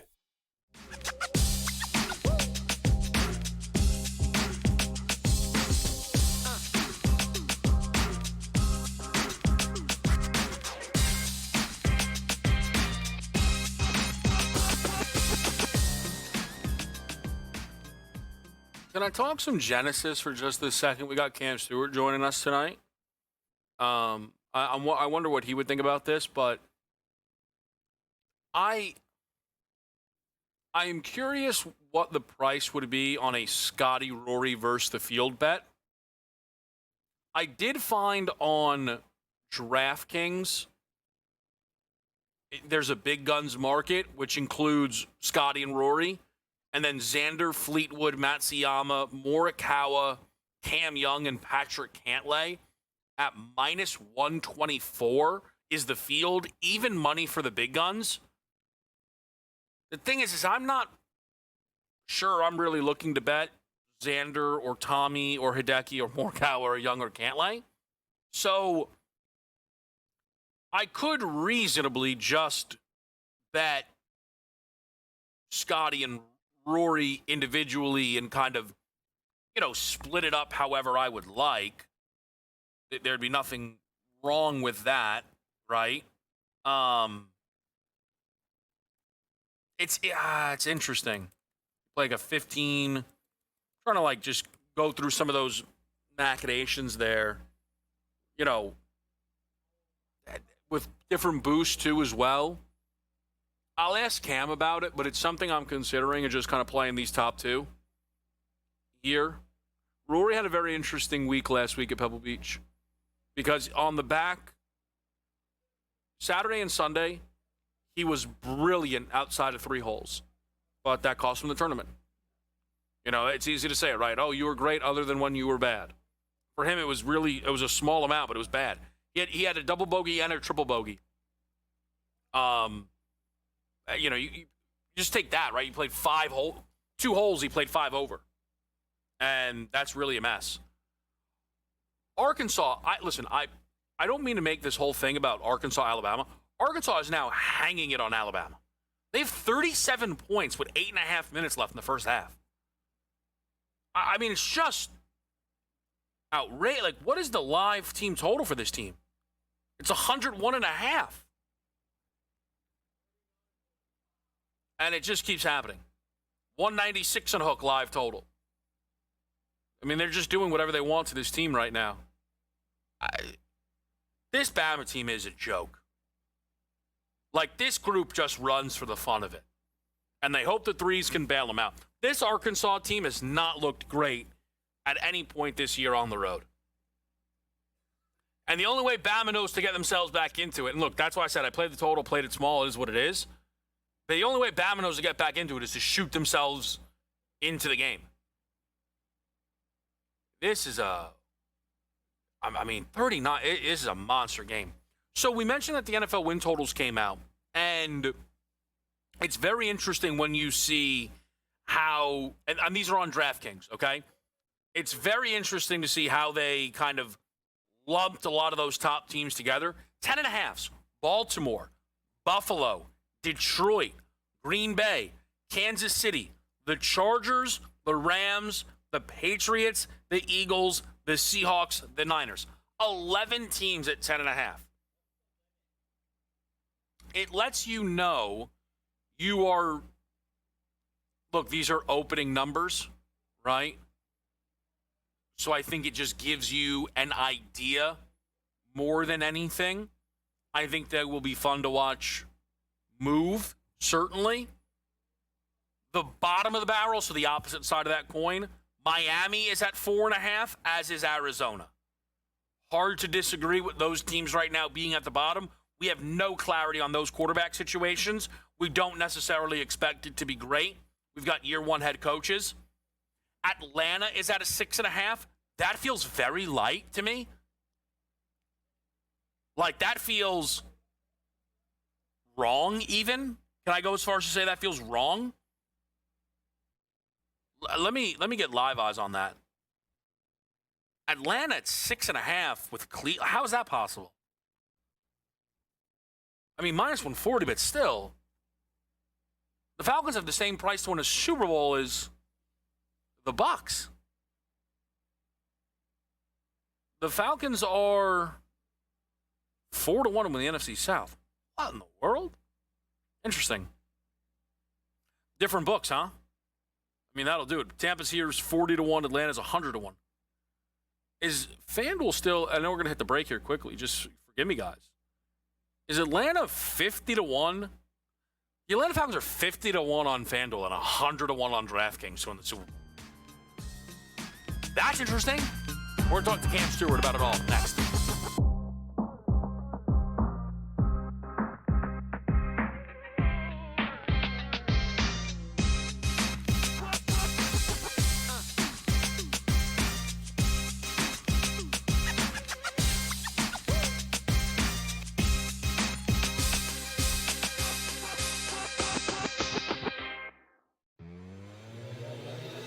I was thinking about betting him to finish top 5 every week, and then he got off to that start last week, and I said, oh, okay, I dodged a bullet there. What does he do? He finishes top 5 again.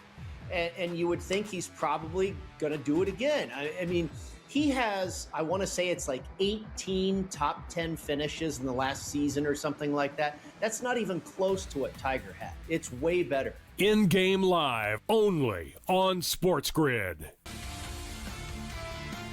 The level of hockey is being played.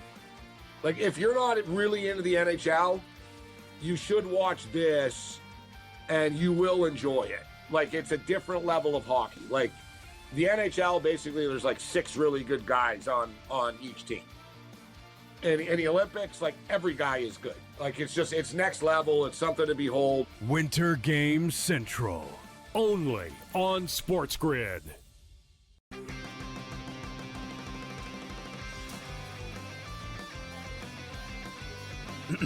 Class is in session. Today, let's talk about the teaser.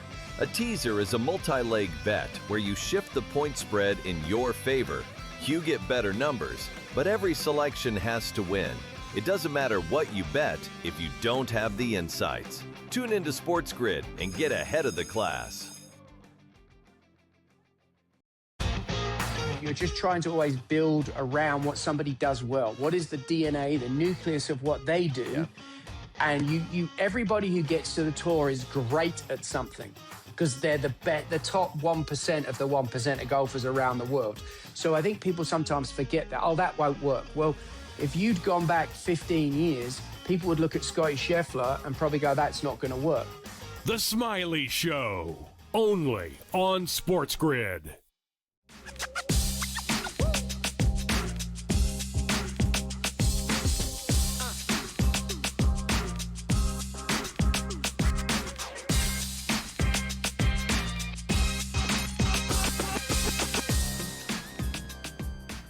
Game time decisions with you on SportsGrid on a Wednesday night. It is that time again. Our guy Cam Stewart with us here on SportsGrid. It's always great to talk to Cam. We, of course, will get into the genesis. But, Cam, I actually want to start on the ice. As today, both Canada and U.S. had quite the scares as those two teams are supposed to be on a collision course for gold. What did you make of those two games today? How's the parody doing, Kev? And by the way, welcome everybody. No, honestly, we have 4 games, and we're thinking, oh, the Germany-Slovakia game could be pretty close there, and then the Slovaks murder the Germans. Canada's down to Czechia. They score with 3 minutes left, and then they win in overtime. Then you're thinking, how's Finland? Another favorite. They're losing 2-0 to Switzerland. They come back, tie it late. They win in overtime, the 3-on-3 overtime. And then the Americans are up on Sweden. Sweden ties it up. And then Hughes scores the winner in overtime. So what are we thinking here, Kevin? Favorite, overtime win. Favorite, overtime win. Favorite, overtime win. The parity is unreal right now, and we've been talking about this. Just Canada and the United States, here's a tip, everybody. The world can play hockey.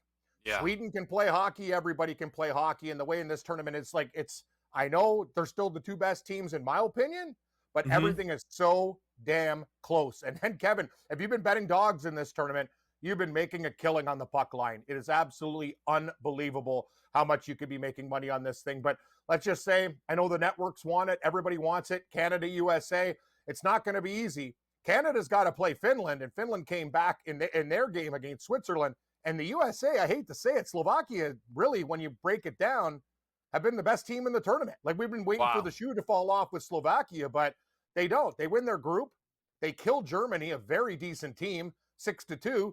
And now they play the United States. So it's anybody's ball game right now. And if I was the United States, I'd be very scared of Slovakia. And then Canada, you can never take Finland lightly either, because these guys have a lot of NHLers and they're very solid. So, yeah, take a look. 490 on the money line. It's a little bit excessive. Canada should be able to take care of business. But, I have the American women, Kevin, but I'm saying this, minus 850. Whoa. Can we put the brakes on? And you know me, Prime Minister, I'm friends with everybody. I'm a North American guy. I love Canada. I love the United States, but I'm looking at some of these money lines. Are we nuts here? Let's slow down everything. Slovakia can play with anybody, and you're laying out these numbers are out of whack, Kevin. Let's just call it out for what it is. But I will say one thing. the American women, I've already told you guys, like from when the Olympics started, I will lay the 1.5 with the American women against Canada. They're a better team. They're faster, and I watched them dominate. The women's game is there's really two teams, and America's here, and Canada's the second best, and then there's everybody else. But in this men's tournament, would it surprise me if Slovakia beat the States? No. Would it surprise me if Finland beat Canada? No. I think Canada and the USA are eventually going to meet in the final. That's what the networks want. That's what everybody else wants, but it's not going to be easy. Underdogs have been the story of the tournament on the puck line. If we end up, Cam, though, with that USA-Canada game, what are your expectations of what a line could look like, and would you have an early lean with maybe the way these teams match up? I would give Canada the edge still, and I was really surprised that they were putting a -140 on the board. I think they're a little bit better. I will say Hellebuck played really well for the Americans between the pipes, but people who want to knock Binnington, if people aren't paying attention, sure, he's not great with the St. Louis Blues, but he saved a breakaway at the end of the game that could have literally had the country of Canada crying for the next, I don't know, till the NHL starts again. So the guy makes saves all day long, Kevin, in overtime. And it's amazing to me how these teams that were such high favorites, and I'll tell you something, this 3-on-3 overtime, wow. That's the whole thing. It's really interesting. If you had a 5-on-5 overtime, it could go. But this 3-on-3 overtime, remember, after 10 minutes, Kev, it goes to a shootout. And then anything could happen in a shootout. You know what I mean? It's a breakaway competition. So you better take care of business in the first 60 minutes, because I'll tell you, Canada got a little bit lucky today, and so did the USA. These games are very, very tight. Cam, before we get to the golf, which, we have a whole nother segment too, is there anything that you're betting tonight? Are you involved with some of this college basketball? Yes, I am. I'm actually taking a look at line value, and George Mason to me have been an amazing team, but this is the time of the year I think where Dayton can show up. They're getting 3 on my book. I got 3.5 with the Dayton Flyers. I think their play on the road, I just look for line value, Kevin, and this is the way I attack things. Basically a stock. Their stock, George Mason, the Patriots, their stock's at its highest level, whereas Dayton is a team where, they're always there in the tournament, and I really think the pedigree will show tonight. Later on, there's a lot of tough games. Arizona's coming off that overtime loss to Texas Tech.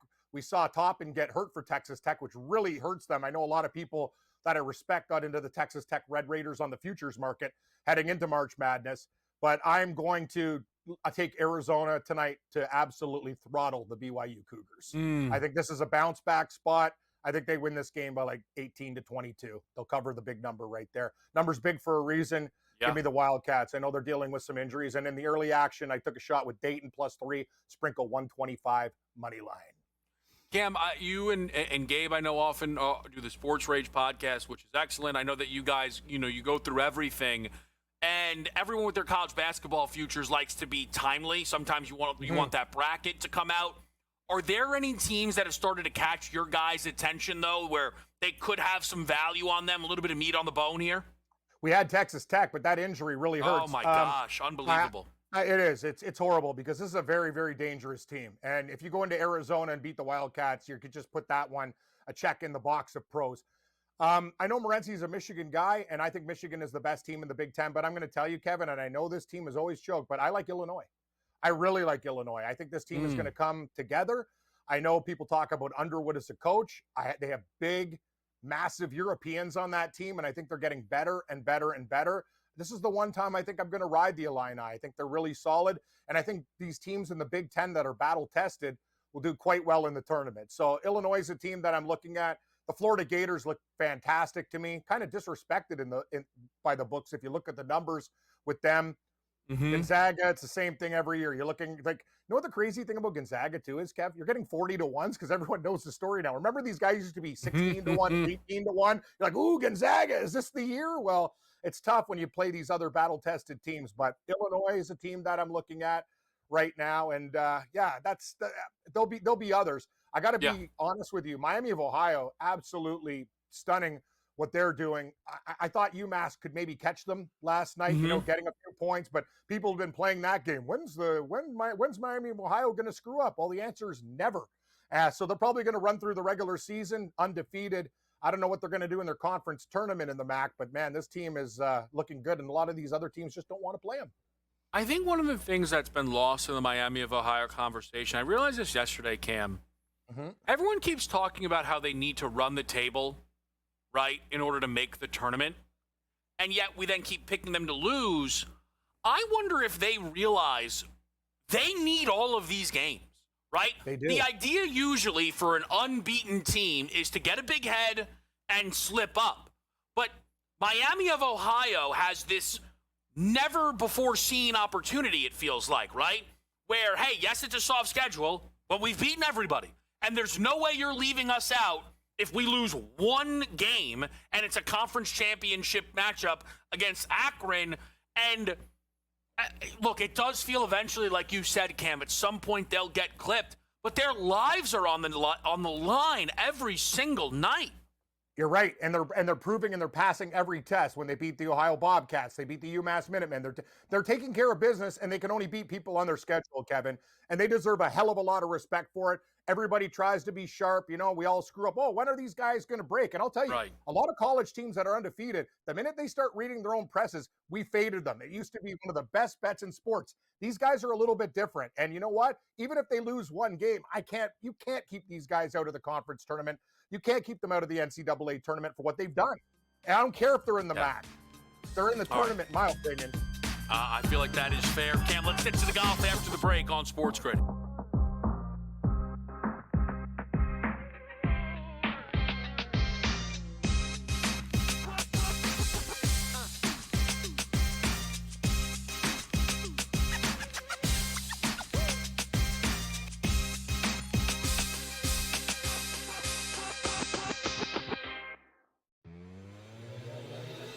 I was thinking about betting him to finish top 5 every week, and then he got off to that start last week, and I said, oh, okay, I dodged a bullet there. What does he do? He finishes top 5 again.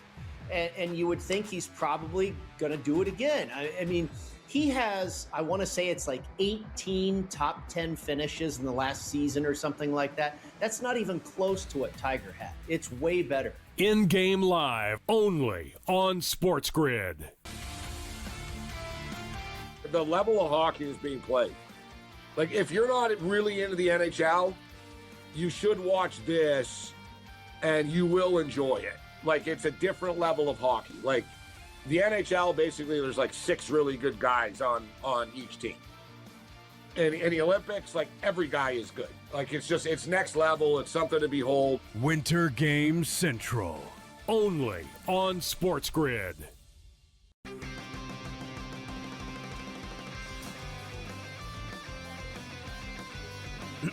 Class is in session.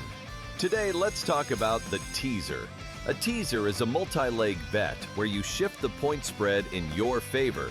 You get better numbers, but every selection has to win. It doesn't matter what you bet if you don't have the insights. Tune into SportsGrid and get ahead of the class. You're just trying to always build around what somebody does well. What is the DNA, the nucleus of what they do? Yeah. And everybody who gets to the tour is great at something because they're the top 1% of the 1% of golfers around the world.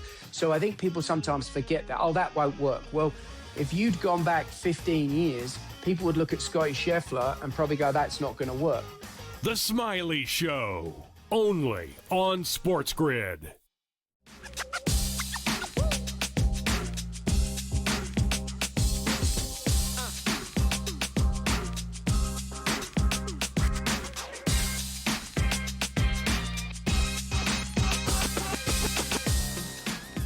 Game Time Decisions. We're back here on a Wednesday night. We're joined by Cam Stewart. We're going to talk some Genesis Invitational. We're going to get Cam's picks. But before we do that, to give people an idea, last week, Scotty on Thursday started off very slow, and we saw some 30-1s. And kind of as a team, we reached out to Cam because, listen, I can look at the numbers. But I was like, please, someone text someone smart. Text Cam, ask him what he thinks. And Cam was like, he doesn't look good, but if you're going to do it now. And I'll be honest with you, Cam, I would never lie to you. I didn't do it. Not because I didn't believe you, but I was like, it's fine, I'll leave it alone. And then on Sunday, the only thing I was really rooting for was Scotty to not win, because I was going to feel like a real fool for not betting him at those big numbers. What do you make of these now back-to-back tournaments, Cam, where Scheffler is spotting the field 10, 11, 9 different strokes and then almost winning the thing? It's unreal, Kevin. And I did get back to you and said too, like the top 10 and 20 markets, like that's what I smashed it, and thank God I did, because I had a couple guys that gagged on Sunday. My old Jake afternoon nap, he likes to sleep on Sundays. Ooh, Eagles 18. Who cares? It doesn't matter anymore. Golf will drive you insane. But this is the thing about Scheffler. This is back-to-back weeks where he's been in like last place at one point in the tournament and just says, okay, I'm going to pull the Scotty Scheffler. I'm going to wake up. I'm going to go on a birdie machine. I'm like, why can't you just do this at the start of the tournament? Like, you'd win by how many strokes? It's almost like a game that I'm watching going, like, how good am I if I can just be lackadaisical and then go back? Kevin, if there was 3 holes left in that golf tournament, he wins that. He wins. He eagled 18. The weather was getting worse. Morikawa, by some, I don't know how the hell he won, to be honest with you. He used Kurt Kitayama's brother's putter that he stole from him, apparently, at the Pro-Am, and says, I'm not giving it back. He hasn't been on a leaderboard in forever, and then the guy wins a golf tournament. I will say this, we had Min Woo Lee, and like the placements, the top 10s, the top 20s were pretty good. But Kevin, I'm going to tell you, the Scotty Scheffler starting bad stuff is actually saving my bacon, because I've been like looking, going, wow, this guy. You know what? He was, Kevin, at one point 80 to 1, not 30. Oh my I should actually, I'll send you the screenshot I have on my phone at 80 to 1. I put $20 on it, and he was almost there. Like, he was almost there. But let's talk this week. We're at Riviera, beautiful club, a little bit longer than Pebble Beach. You're going to need some length. Kevin, I don't do this very often, but when I do, Rory McIlroy. I'm taking Rory McIlroy as the second chalk at 14 to 1. Why? Well, I'll tell you why. He had a couple triple bogeys, some double bogeys, and still almost won that damn golf tournament. So Harry Diamond, friend, caddy, just go up to Rory and say, Rory, don't hit a hero shot. Keep it in play. Take a damn bogey instead of a double and triple, and you can win. He has the length. This is the perfect course for Rory McIlroy, Kevin. And I'm going to tell you, this sounds nuts. I'd rather have Rory at 14 than Scheffler at 3. I think Rory McIlroy wins this golf tournament this week. Patrick Cantlay will show up. This is one of his favorite courses. No tricks, no water, just straight up golf, 28 to 1. Victor Hovland is finding his game, rounding into form. You want to give me 50 because Scotty's in the field, I'll take it. And Sepp Straka was a sneaky T2 last week, 55 to 1. Watch out for Sepp Straka. When he gets hot, and that is my favorite value play of the week. He should not be 55 to 1. I told you I'm all in on Rory, Kevin. And I mean, like, I'm betting him top 10. I got a good one for you, Kevin. Do this for me. Parlay Rory McIlroy, top 10 with Scotty Scheffler, top 5. Or you can go top 5, or top 10, top 10. They'll come to plus money. I believe both of these guys will definitely finish in the top 10 if you want to do a Rory and Scheffler parlay and try to, so you don't have to take Scheffler. You're getting almost 5 to 1 on each of them in the top 5. Yeah. Well, it's funny, Cam, I know you have a couple more, and we'll get back to them.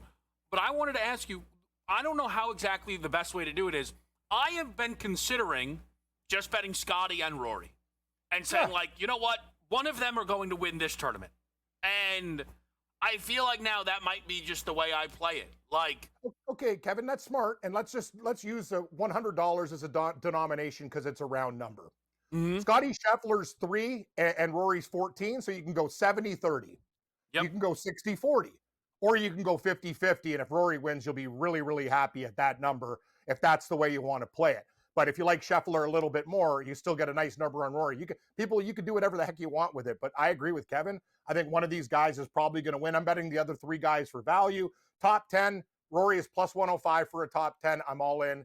I think he can win, so I'm definitely going to take him for a top 10. Tommy Fleetwood will play really well this week. He's knocking on the door. His iron play was absolutely impeccable last week, plus 150.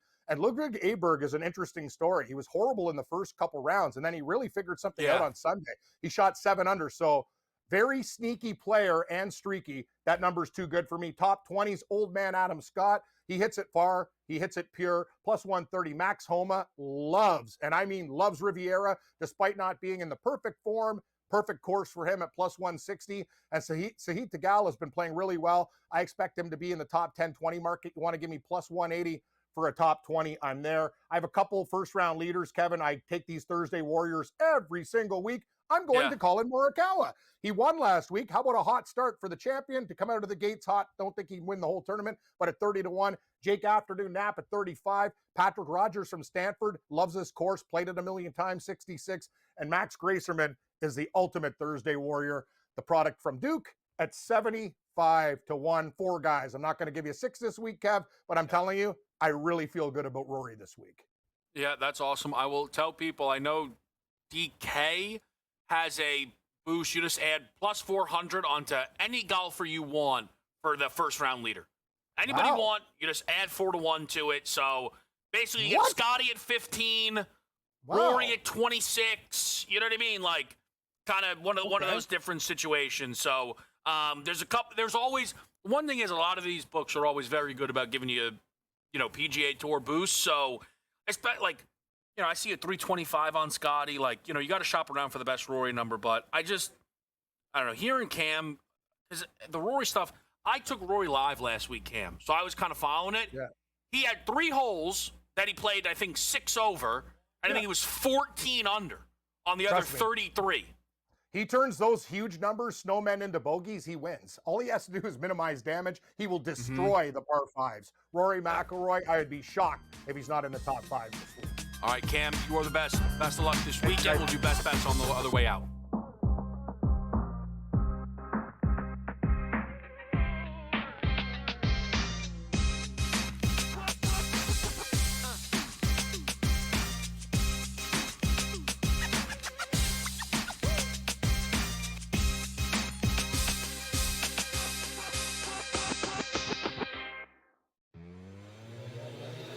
I was thinking about betting him top 5 every week, and then he got off to that start last week, and I said, "Oh, okay, I dodged a bullet there." What does he do? He finishes top 5 again, and you would think he's probably going to do it again. I mean, he has, I want to say it's like 18 top 10 finishes in the last season or something like that. That's not even close to what Tiger had. It's way better. In-game live, only on SportsGrid.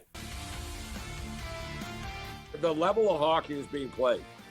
Like, if you're not really into the NHL, you should watch this and you will enjoy it. Like, it's a different level of hockey. Like, the NHL, basically, there's like 6 really good guys on each team. And in the Olympics, like, every guy is good. Like, it's next level. It's something to behold. Winter Games Central, only on SportsGrid.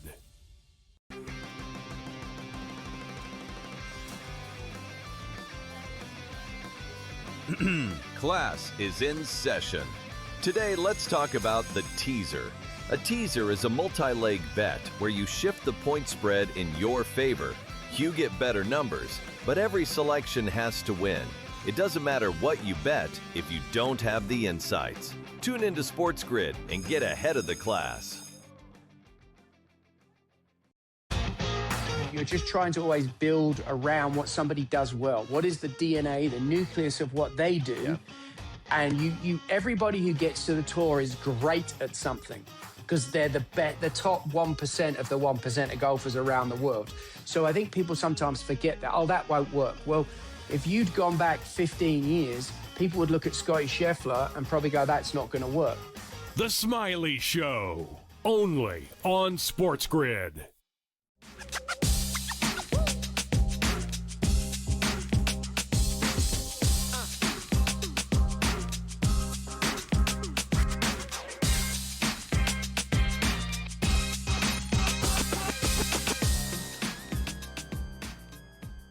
All right, with you right here on SportsGrid. If anybody out there bets golf on Bet Rivers, can you let me know what winner enhanced offering means? Like what that means? Like, it just looks like you're getting better guys. You're getting guys to win at better prices. Obviously, that cannot be what it means. Can I find this out while we're live on the show? It might matter to you. Let's take a look here. Boosting the odds. paying out. Oh, it's the places. Interesting. All right, I'll read more into that. I did find on Bet Rivers, basically Rory or Scotty is plus 210. I'll do the math on just like, different boosts. Is that the best way to play it? Like, it might just be kind of spreading it, but I really think that's what I'm going to do here at the Genesis. And just take Scotty or Rory to win. Because there is an air of inevitability to Scotty, but Cam being so in on Rory, that's very interesting to me. Now, before we recap the best bets, the two ranked games right now at half are offering incredibly interesting scores, okay? UConn Creighton's 45 apiece. Defensively, I am sure Dan Hurley is losing his mind. They are struggling from beyond the arc quite a bit in this game, so they could be having an even bigger performance. The live total right now in that game is 166.5. That is 32 points lower than Arkansas, Alabama at 198.5. Now, I am admittedly tempted to play a live under here. The shooting from Malik Thomas and Darius Acuff is ridiculous. They are each 4 or 5 from beyond the arc. 8 of 10, that's 80% from 3. Bama can't make threes right now, but they're just up and down, up and down, up and down. You ended up with 104 first half points. The live total at 198.5 means what? Anybody want to help me quick? 198.5. What's that, 94.5 live? Minus the 104. 94.5 live. Oh, look, I would look under. I am considering going on top of the number because the Arkansas three-point shooting, a little out of control. Sometimes I worry about there being a lot more fouls called, but these teams aren't playing any defense, so I don't know if I have to worry about that. I'm not sure I'm going to add it. We did get there yesterday with Purdue, which was nice. Plus, that saved us a little bit on the total. Plus the 13.5 live. Here's what we are focused in on rest of night, okay? Best bets from this crew. AJ's got Missouri plus a 3.5. Darnell has Kansas, Lamar, college baseball, minus 1.5 Kansas. Live right now, scoreless. Each team with a hit. We're tracking. Chris with an under 162.5. Not mad at it. For Arizona, BYU. I certainly think you could do some mental gymnastics that say the over trending in Alabama, Arkansas is good for that wager. I don't think there's anything wrong with that. I am on a best bet of Mo Krivas over the 9.5 boards tonight. No Koa Pete. All the numbers are shifting towards Tobe Awaka. Awaka might be great. He's expensive. 11.5 rebounds, well juiced to the over. We've been seeing plus money on Krivas over the 9.5 rebounds. In games this year where he plays 29 or more minutes, he's grabbed 10 rebounds in 6 of the 8. In 6 conference games with at least 25 minutes, he's grabbed 10 rebounds in 5 of the 6. I think Mo Krivas grabs double-digit rebounds tonight, even ladder-worthy if you're feeling it. I think Krivas steps up in a big way as Arizona gets right here against BYU in a primetime spot. Certainly one that we will be keeping our eye on. Do not forget, we're going to lay the 6.5 with Kansas, the basketball team. And we're going to take Darren Peterson over the 20.5 points prop. Got a little minus 115 action on that over on Fanatics. So we need 21 tonight from Darren Peterson as we'll be rooting in Kansas. We've got in-game live right around the corner. Scott Wetzel, Gabriel Morency, a great night of college basketball. Keep it right here. SportsGrid has you covered on this Wednesday night.